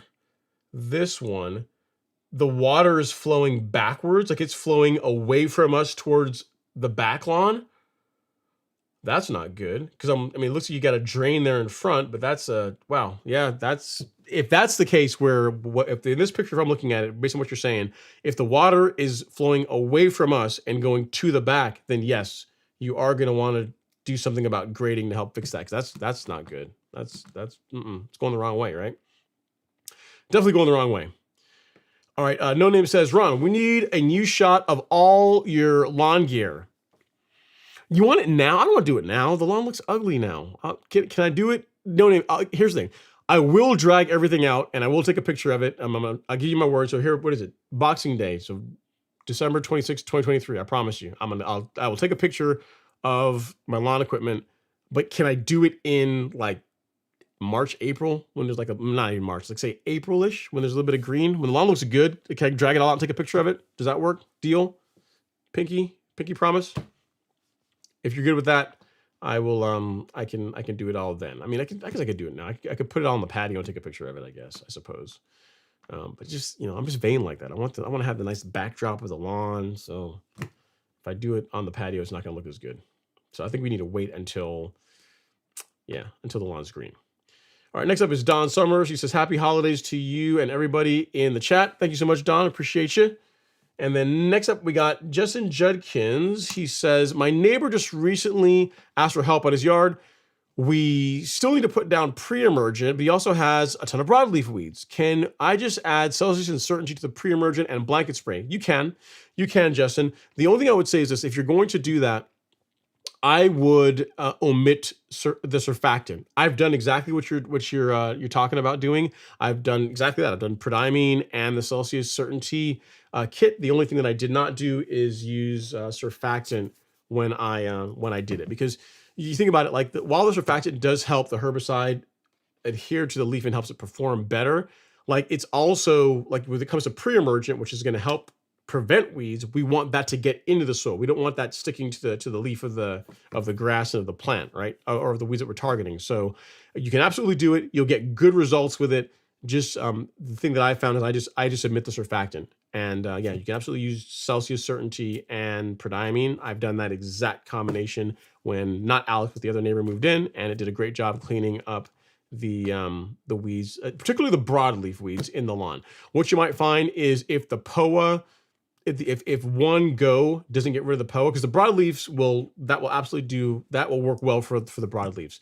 But if you find the POA is a bit more mature and you may have to go after it again, so you're spraying that separately, then you can always come back with just Certainty and surfactant for the POA annua, and that will finish the job. But you may not even have to do that, depending on how mature the POA annua is that you're dealing with. But to answer your question, yes, you can do that. No problem with spraying Celsius, Certainty, and prodiamine at the same time. As far as the droplet size to use, I went with the flood jet. While that's not ideal for foliar sprays, like so products like Celsius and Certainty, it did work okay for me. So, because again, the thing out of those three, the thing you really want to get the benefit from is the pre-emergent, and for pre-emergent, you want to use a larger droplet. So that's the only thing you didn't ask, and that I think you're covered. Yeah, so flood jet tip, no surfactant, and then that combination will be good to go. Celsius, Certainty, prodiamine, and a marker dye if you want. And you'll be good to go. It turns a nice bluish green color. Next up is Chris Styles. He says it's a crip. It is a crip, man. What he did was straight thuggish gangster behavior, man. I don't think he was a blood. I think it was a crip. I think that's what the mole was in the lawn. He was nasty, man. All right, next is Ned G. He says, hey buddy, long time. Thanks to you, my lawn was looking as good as ever this year. Carbon Pro G is my new go-to. Northwest Indiana, outside of Chicago. Nice. I like to hear that. Love it, Ned. Keep up the great work. And really good. Ignacio says his name is Riley, everybody. Guys, you guys can't be giving away the answer like this in the chat. And it may or may not be Riley, but I mean, I'm just saying, you guys are trying to you guys are savage. Why are you guys trying to give folks the wrong answer and mislead people? You guys are just, here's the thing, Ignacio. From LG, I expect this. Like on Friday, I expect like LG to go out, like probably like get like those planes that fly around and carry the banners, all major US cities, like saying the mole's name is, Albert or something, whatever he decides to go. I expect this kind of behavior from LG, but Ignacio, I wouldn't think that you would give away that. I mean, I guess he's just rubbing off on you. He is in the chat, so I guess his antics are rubbing off on everyone else. He's actually been pretty quiet and well behaved tonight. This is kind of different for LG, especially when it comes to giveaway time, right? We'll see if Friday ends and he doesn't win. The LG we know and love, I'm sure will rear his head. So time will tell. It always does. All right. Next up is Ian Mashall. He says, "Hey Ron, I've got some super dormant zoysia grass in New England, not kind of dormant, super dormant. There is some random weeds and grasses still showing in it during these winter months. What should I treat them with? So if you've got zoysia, you're going to want to use a herbicide that is appropriate for warm season grass. Even though it's super dormant, I still won't get out there and use something like glyphosate on your zoysia. I just wouldn't do that, because even though it looks like it's super dormant, you might down at the base, down at the crown, you might have some grass that's still active, is still green, and you don't want to risk damaging it. So if given you have zoysia, what you likely have, I mean, it's hard to say without a picture. If you're dealing with Poanua, Ian, go with Certainty and Surfactant. If you're dealing with broadleaf weeds, go with Celsius. These are both safe for zoysia, whether it's dormant or it's actively growing, and that is what I would use. I would not go with a non-selective herbicide, because it's just not worth the risk, especially on zoysia, because if you injure it, it's going to take a long time to recover, because it's a very slow-growing grass. So go with Certainty or Celsius, depending on the type of weed, and you'll be good to go. I will send you a link here where you can pick both of those up, and I hope that helps. But I see where you're going with that, the way you phrase the question, Ian. You're like, it's super dormant, man. Isn't this a time for glyphosate? Can I break out the Roundup? We can do the Roundup now, right? It's like super dormant. I'm like, I'm not going to. So you know why? You know why I'm so adamant about not doing that? Because I've seen it done. I've seen the results of it. I've seen the results. My neighbor, that's like a 9-iron, like a pitching wedge from me, did that. It's probably been 3 or 4 years at this point. Use Roundup in the winter months when the grass was dormant. And you know what? You don't see the damage now. You're going to see the damage come like April timeframe. You have these little spots in the lawn where there's dead grass. And even with the Bermuda, it really wasn't until like June-ish, well into summertime, till those areas, recovered and were looking respectable. With zoysia, you might be looking bad for most of the season. You know what I mean? So I really wouldn't risk it. I do realize that like selective post-emergent herbicides are more expensive than just using Roundup or using glyphosate. You really shouldn't say Roundup, because Roundup makes other stuff other than glyphosate, but just using like a non-selective herbicide like glyphosate, like Diaquat. I personally wouldn't risk it. It's just not especially in a zoysia lawn, I wouldn't risk it, because if you mess it up, you're going to be looking at an ugly lawn come springtime. So it's not worth it. Go with Certainty. Go with the selective herbicides that are appropriate for your grass type. That is what I would do. I will sleep better at night. You will sleep better at night. You're not going to have to worry about springtime wondering, did I get it right? Am I good or am I not good? Now you'll definitely be good if you do that. As far as where you can pick those up in case you don't have them, you can grab them here on the Golf Course Lawn Store. I put a link there in the chat for you. If you need anything else, let me know. Shortgrass says Riley. And then John Salter says Zenith. Zenith is nice too, from Superside. And then we got Tillman Walters. He says, I bought the Celsius and Certainty to treat my sedge. As far as I know, it killed the sedge. My yard is brown now, but I am second guessing myself, as I didn't use Celsius, but I did mix the Certainty. No, so you did it exactly right, Tillman. If you're trying to target sedges, use the Certainty. Like there's no, like I think on the label for Celsius, I think there's like one sedge that it talks about. I think it's like yellow nutsedge or something. And it really should be an itty bitty print, like yellow nutsedge. We kind of do it, but it's not good against sedges. Like do not use this for sedges. If what you had are sedges in your lawn, then you did the right thing. You used Certainty, which is the correct product for sedge control, for Poanua and sedge control and warm season turf. Certainty is what you wanted to use. So you did it exactly right. Didn't mess anything up. If you use Celsius while you can, it's not going to hurt anything. You're just wasting, in my opinion, you're just wasting product. And this stuff is not cheap. So why burn through it unless you really need to, you know what I mean? So I would not do that. I would not go back and spray Celsius now is what I'm trying to say. You did it the right way. Okay, next up is James Smith. He says, I'm guessing I missed Larry. Larry says, happy holidays, Ron. My lawn has started to darken up nicely, but I have lighter spots from spot spraying with tenacity on 12-13. Also have a nutsedge in one corner. That's okay. I mean, so getting a bit of discoloration from tenacity is completely normal. That's just par for the course. It's going to happen. As far as for your sedge control in fescue, which is what you have, Larry, you're going to want to use sedge hammer. So do not. So all this talk, I've been singing the praises of certainty. This is not for you. This is for us warm season folk. You know, you guys get the super green grass during the winter months and the fall months, and you know, you guys get to have bragging rights, but we get the cool herbicides that will knock out weeds that are really hard to control, right? So we get certainty. You guys don't get this. This is not for you. Do not use this for your sedge problem. Instead, you're going to want to use sedge hammer. So go with this, a little bit of surfactant, and that will control the sedges in your fescue lawn and not injure it. Use some surfactant along with it. So these two together for the sedge control in your lawn. So, and as far as where you can get those, Larry, if you go to the Golf Course Lawn Store, go to shop, and you go to our carefully curated weed killer section, you will see, if you scroll down, you'll find sedge hammer, and right next to it, almost like it was meant to be, surfactant. So these two, that's going to be your jam for sedge control in a fescue lawn. So I'll send you the link to where you can pick that up if you so desire. But yeah, you can do it, and just be patient. This time of year, it's gonna take longer, right? But I mean, sedge hammer does work. It's just patience is the order of the day. So let me I'll say this: sedge hammer and surfactant. Right there. Cool. I'm glad to hear the lawn is darkening up nicely, though. Sounds like the fertilizer is doing its thing. Next up is James Smith. He says, guessing you behaved this year, didn't find any 50-50 under the tree. Okay. Yeah, I guess so. I think so. And then next up is James Smith. He says, how's your friend the mole?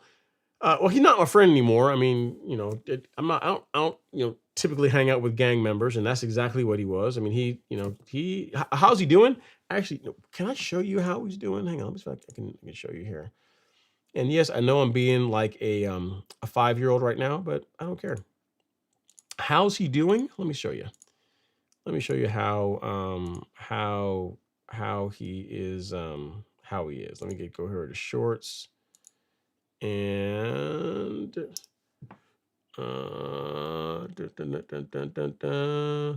where is he?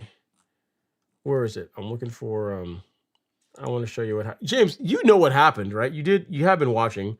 If not, I'll show you how he is how he's doing. Let me see if I can get this to play. Let me see here. Oh yeah, we can. So here we go. So this is how he's doing. Turn your volume up. Listen for it. Yep, that's him getting got. One more time.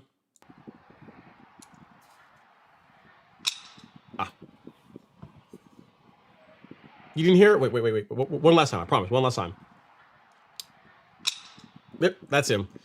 That's what. That's how he's doing. He met his untimely end. He met his demise, which he deserved, because he was destroying my lawn, and I can't have that. He could have picked any other lawn in the neighborhood, any other lawn, and he decided he's going to mess with this one. So he got what was coming to him. All right, next up is Trilla. He says, while on the subject of pre-emergent, I was only able to get 1 of 2 applications of Spectacle flow down since my sprayer went out, and I can say it's putting in work, not a weed in sight. Definitely recommend. Nice, Trilla. Yeah, again, it's not cheap, but it's awesome product. Awesome product, Trilla. And I'm glad you're getting good results of it. James Smith says, Lawn Famine team, don't forget to hit the thumbs up. Ron sleeps better at night with a thumbs up. Yeah, definitely, guys. Hit the thumb. I mean, engagement is what matters, guys. So thumbs up if you like it, thumbs down if you don't like it. I mean, either way, engagement is the big thing. So whether you like the stream, don't like the stream, the big thing is engagement. That is what that's what I'm after. So I appreciate you guys taking the time to come out and watch, and also appreciate you guys hitting the thumbs up if you're enjoying the show, or the thumbs down if you're not enjoying the show. But either way works. Daddy's up next. He says, this is an interesting one. He says, I'm constantly fighting yellow wood sorrel. Bermuda, North Texas, McKinney did pre-emergent this fall and sprayed Celsius, but more popped up this week. Best to respray Celsius now or wait till the spring? That's not one I'm familiar with, Danny. So let me ask you: whenever you used Celsius against it, but in the past, did it control it? I'm not had that weed before, so I don't know. I don't even know if Celsius is labeled to control it. I mean, it's got a bunch of different things on the label, so it probably is there. But if it worked, and you want to spray it again, you can. I am not a fan, because here's the thing. I personally am not a fan, and you're gonna hear, if you ask different lawn care people, you'll get different answers to this. If you wait till when temperatures are warmer, herbicides, they do work better and they do work faster. But the thing that you're giving up then is you're giving the weed all this time to mature, to potentially produce seeds, and which will end up in the soil and then just becomes a problem. You're giving it time to help create a problem that you're gonna have to be fighting for, in the future again. So I'm a fan of getting rid of the problem once it shows up and not really having it stick around. That's me. I mean, again, if you ask different people, they'll give you different views on it. But hopefully that makes sense.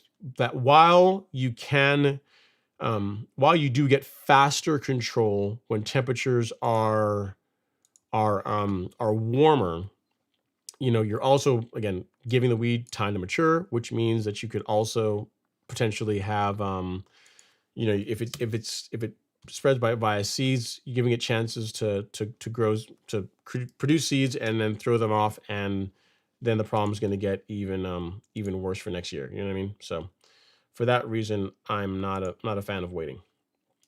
Let me look on the label here, because now I am curious.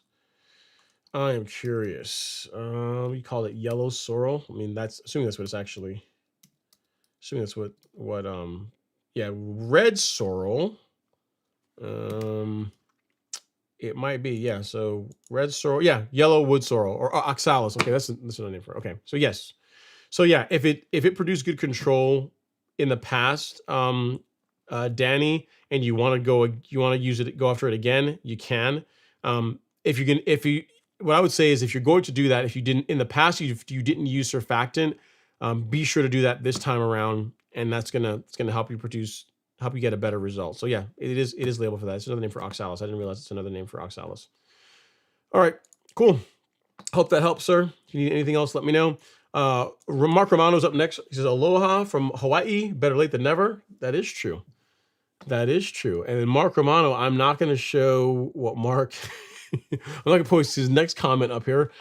I mean, in the spelling, that's not how I spelled it. I mean, the way I spelled it has an S in it, Mark. But I mean, I'll take that spelling. It pronunciation wise sounds the same, but I use it with an S, but whatever. Let's see here. James Smith says, I think Waffles is related to last year's visitor you had in the front. You shared a sped up video of him doing his thing. Did I call him Waffles? Or did you guys name him Waffles? If I did, I don't know what I was. That's a terrible name for a mole. I mean, maybe I did call him that, but that's not what would come to mind for me for a mole if I were going to name one. But maybe I did. I don't know. It's been a while. It's been a while. Let's see. We see James Smith says, if you have high salt in your home, in your neighborhood, see if if it used to be farmland. Lots of tobacco fields have high salt from the field treatments over the years. It's a good question. So if your subdivision was formerly a tobacco farm, maybe. All right, next up is Tom V. He says, happy holidays. I'm interested in trying biochar product this year. How often do you apply? Some suggest it lasts for years. Is it best to combine biochar with some other nutrients like humic? Thanks. Excellent question, Tom. So as far as biochar, I use a product called Essential G, and you are correct.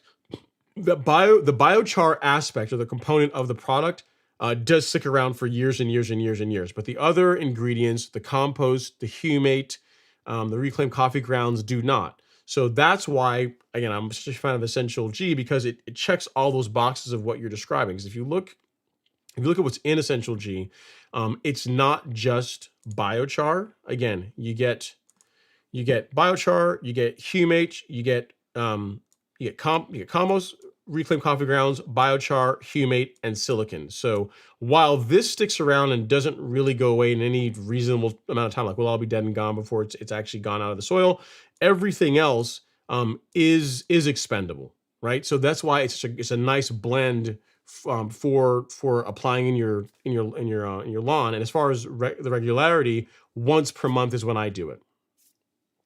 So so hope that helps Tom. Again, as long as you live somewhere where the ground doesn't freeze, once per month you can put Essential G down. And again, it's exactly what you're talking about. It's a blend of nutrients, of other nutrients. It's not just biochar. It's not just biochar. It's compost, reclaimed coffee grounds, humate, and some silicon. So it's like think of like you look at products like Carbon Pro G or what's the Anderson's one or Humachar. You can think of like Essential G as the next version. It's like that was like those are like an older product that was literally biochar and compost, whereas Essential G is a newer formulation that includes biochar, compost, and other ingredients as well. So it's a more complete product in my opinion. And if you're interested in it, you can get Essential G right here at Tom V. You already know where it is, but for anyone else that's not watching, Essential G is doesn't know. You get it right there. Cool. Keith Madison's in the house from Facebook. He says, "Happy holidays, Golf Course Lawn Store." We appreciate it, Keith. Thank you. Happy holidays, sir. Hope you're doing well. And then he says, "Also, should I apply a biochar product ahead of the growing season to give it a chance to settle into the root zone?" Yes. Yes, you should. I apply a biochar product every month. And yes, you can absolutely do it ahead of the growing season. There's no negative to doing that whatsoever. You can literally apply it every month. Like the limit really is your budget. Most people you can't really over apply this stuff for like 99% of the population, right? So you can apply it every month ahead of the growing season is a great idea. And you'll be doing a good thing for your soil, which is going to help everything else that you apply, your granular fertilizers, any other inputs that go into the soil. They're going to work better for having Essential G applied. So good question, Tom. I appreciate the first of all the well wishes for the holiday season, and also the questions about Essential G. And you know what, Tom? Because your question was so well phrased, and it gave me a chance to talk about Essential G.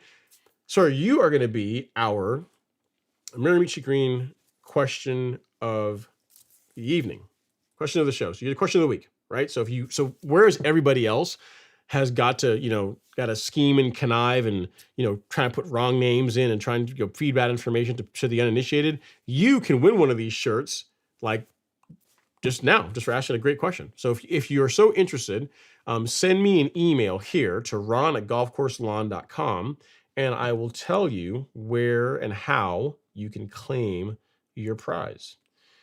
So yeah, great question, sir. I do appreciate it. And for that, you get yourself some free swag. If you're a t-shirt guy, you want something, something stylish to wear when you're out in the lawn, you can grab yourself a free Greatness from the Ground Up t-shirt. It's free Miramichi question of the week. Cool. Yep. And just send me an email again, ron@golfcourselawn.com, saying, "Hey, it's Tom. How do I get my free shirt?" And I'll tell you, and you can get it. All right, next up is Tom Hoffenkamp. He says, "Ron, when it comes to cleanup mows in winter, I'm seeing some areas get thin. I avoid them, but it makes me curious. Can too many cleanup mows be bad?" It shouldn't really be, Tom, because when you're doing a cleanup mow, you're not really changing the height of cut. You know what I mean? It's not like you're lowering, it's not like every time you go out and do a cleanup cut, you're lowering the height of cut down. I mean, for the most part, it's mainly for aesthetics. Like it produces some nice stripes. If there's any parts of the grass that are growing, albeit really slowly, you knock that down, but you shouldn't see a change in the height of cut from doing just cleanup cuts, because you're not lowering the height of cut of the mower, if that makes sense. It shouldn't. In other words, the lawn shouldn't really become thin from you doing that. And can too many cleanup mows be bad? I mean, I don't know, man. I've not experienced that. I mean, this year I haven't done as many as I did in years past. Last year, I was probably out there either turf raking or just doing a cleanup cut, because I always do a cleanup cut after turf raking once every couple of weeks. So no, I don't think you're really going to have a problem with it. Again, as long as you're not changing the height of cut each time and going lower and lower and lower, there really shouldn't be any negative or any bad effects from that. Cool, great question, Tom. Tom H is in the house. He's worried about cleanup cuts. He wants to get out there and mow his grass. He wants to be the weird guy out there mowing dormant grass in the wintertime, which, hey, you're only weird among people that don't get it. We get it. We understand why you want to do that. So you want to go out there and mow your dormant lawn, you go mow your dormant lawn. We will stand behind you, and we will not think that you are crazy. So there you go. And the next up is 50. Oh, 50. That's what you're talking about. I missed it. So James was a 50-50 Chick-fil-A lemonade, buddy. No. Why would I?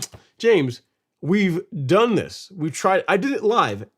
The 50-50, like half of like the pure like Chick-fil-A lemonade, and then the diet is just not. I mean, you know what it is? It's a problem. It's a solution. It's not even a solution. It's a something in search of a problem. Like there's nothing wrong with the original, regular, as the Lord intended it, lemonade, water, and sugar of original Chick-fil-A lemonade. If you want to be more like health conscious, just drink less of it. Like don't get the large like I get the small one or get the medium. You know, or I mean, it kind of hurts me to say this, but what you can do is you can take like a regular lemonade and you can cut it with some water, right? So you can take like, for example, I know on good authority that a regular lemonade will not fill this cup with the Chick-fil-A one, right? So you could like pour a regular lemonade into this cup, and then you could also put some water in as well to kind of to dilute it a little bit, so you're not drinking quite as well. I guess you technically are consuming same amount of sugar, but it's not as sweet, it's not as concentrated. So you could do that, but I'm just not a fan unless you have some kind of a health issue where you can't have regular sugar, which is totally a thing. Some people have that. Then I don't see it, man. I wouldn't do it. I don't. No, and besides, that would not go under a Christmas tree. You know what? That's something the mole would do.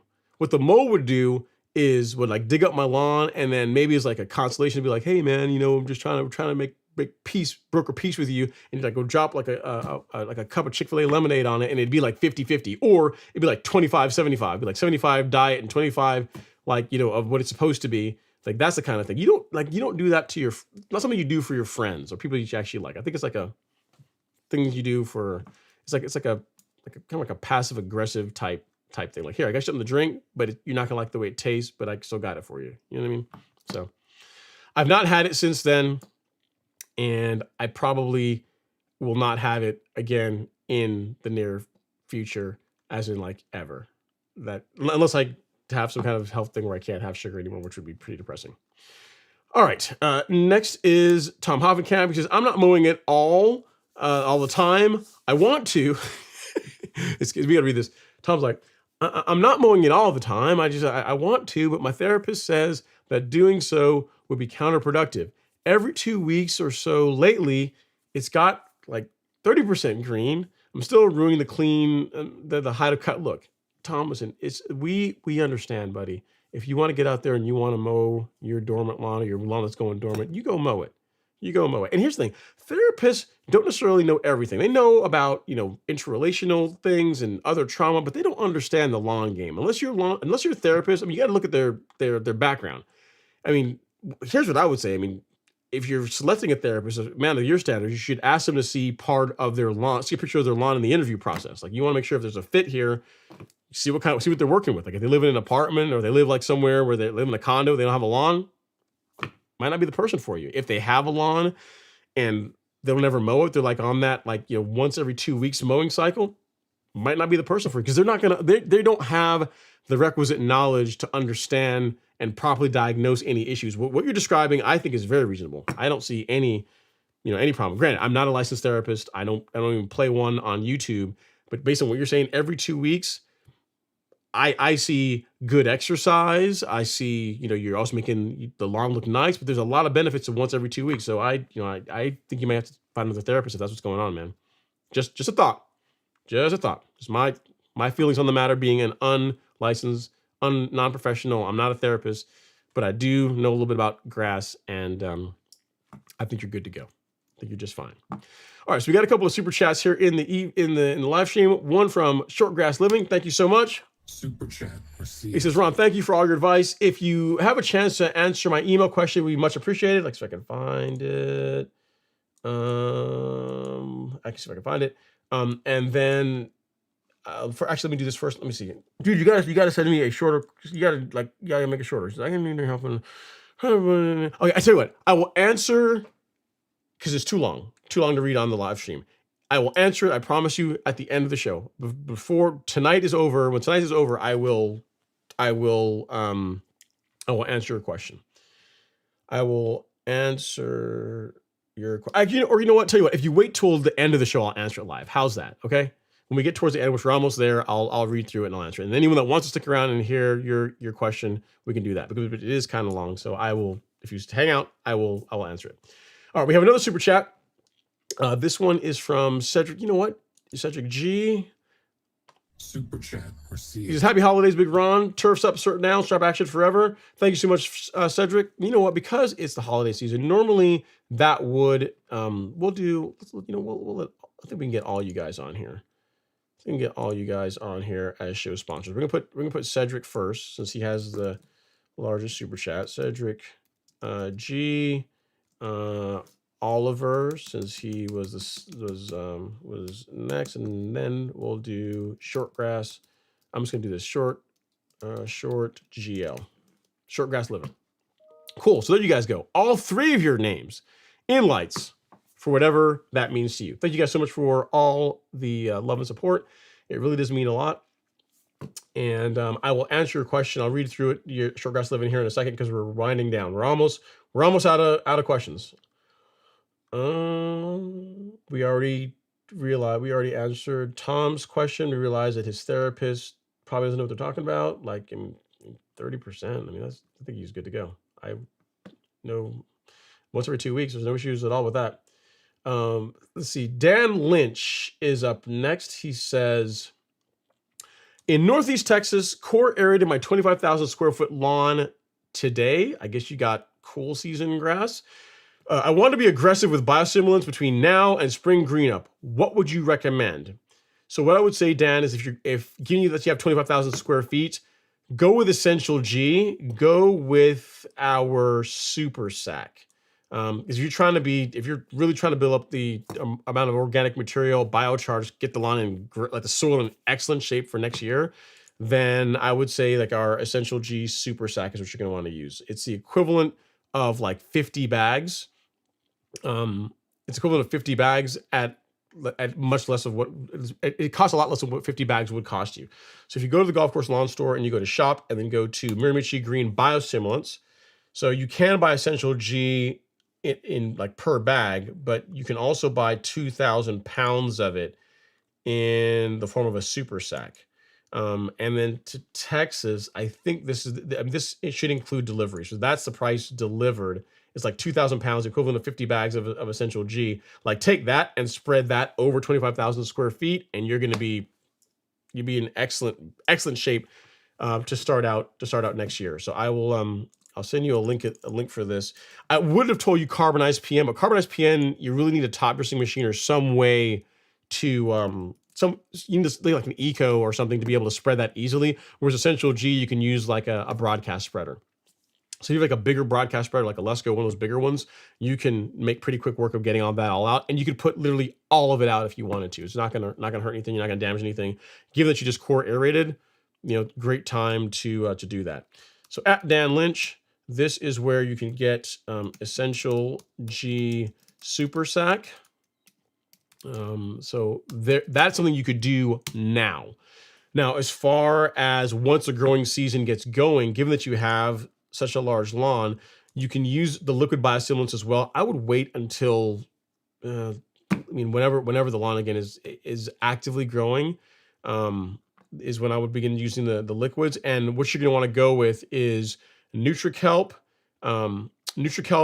and Biospectrum, and then either Release 0 or Release 901C, right? Either release or release 901C, you're going to want to get either a gallon or 2.5 gallon because you got a really big property.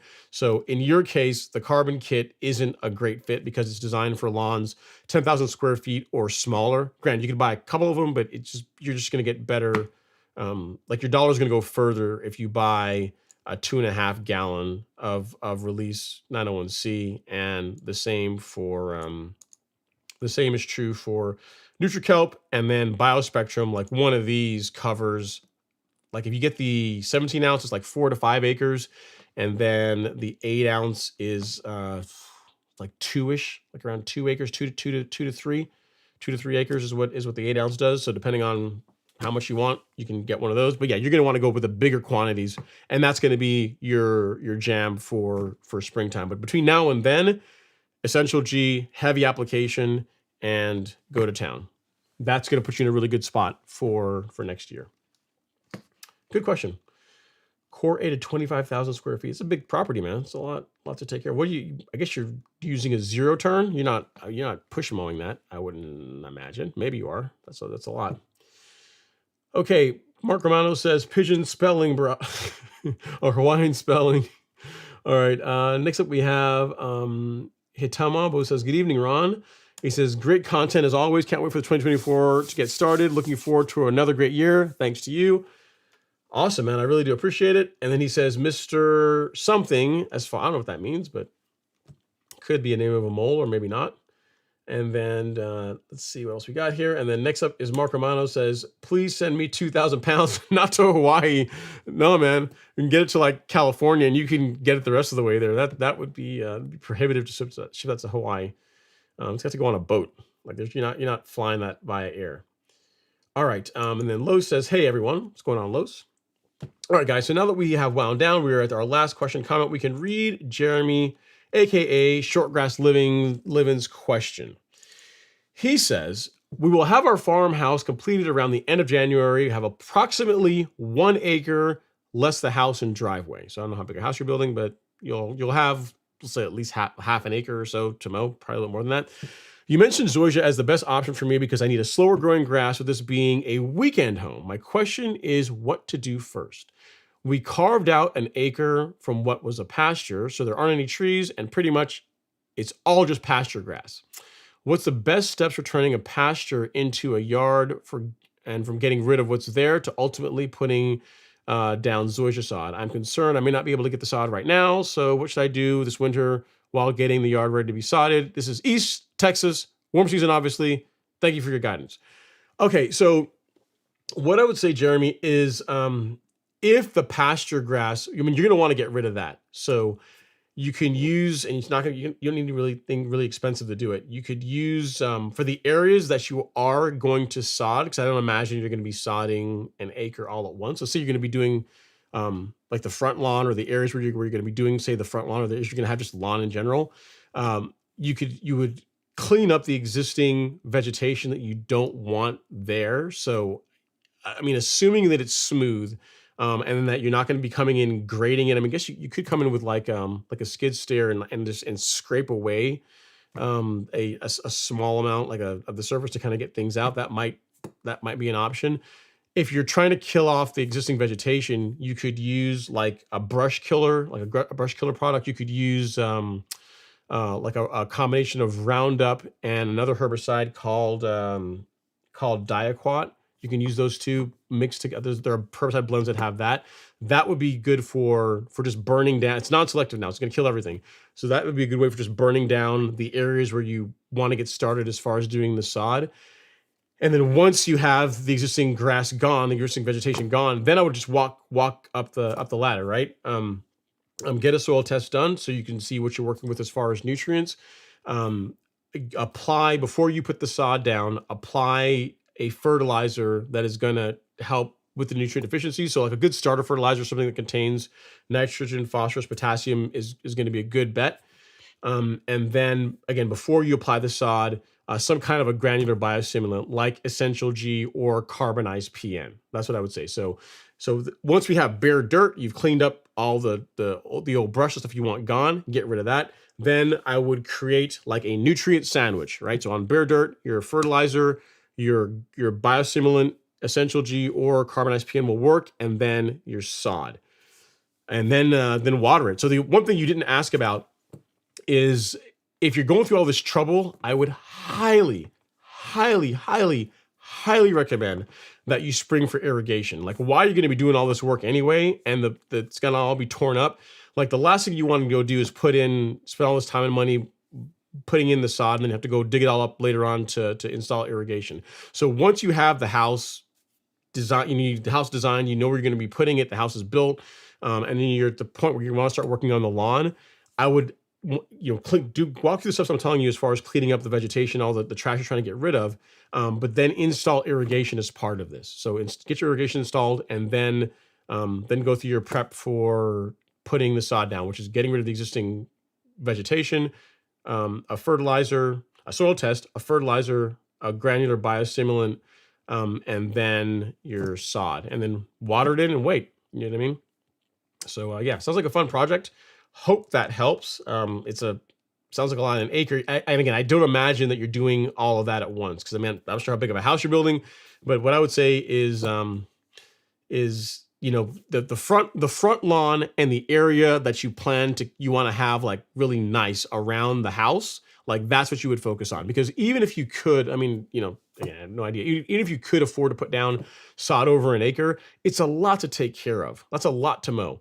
So I would pick an area. You could pick, 10, 15, 20,000 square feet, as big of a lawn as you want, and, grade that, build it out really nicely, and put your sod down there, have that looking really nice. And if you want to grow it out and move it and put sod, extend it further on as you, in later years, you could do that. I would make sure that you pick it, you make the lawn big enough. So, 15,000 square feet is a good number.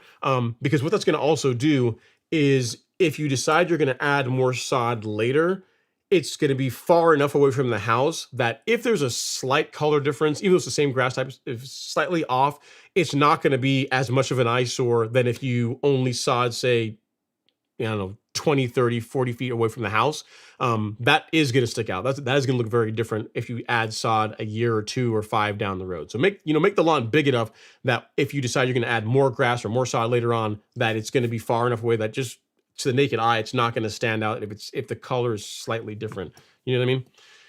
But yeah, that's that's the advice I would give you. Sounds like a fun project, a lot of work, but that is how I would go about it. And then zoysia, yes, is the best choice for you, given it's going to be a weekend house and you're not going to be mowing it all the time. Zoysia looks nice anyway, and that would be how I would go about doing that. And then Shortgrass Living says, yes, irrigation is in the plans, having them stub out to connect when they put the water meter in. Thanks for your help. Yep, good, sweet, man. You got it all covered. Sweet. So we got your question also answered on the show live as well. And to quote Jeremy Clarkson on that bombshell, we will cue the outro music. I have another sip of my lemonade. And I will tell you guys that when the show's over, which is about to be, add your comment with what you guys think the name of the mole was.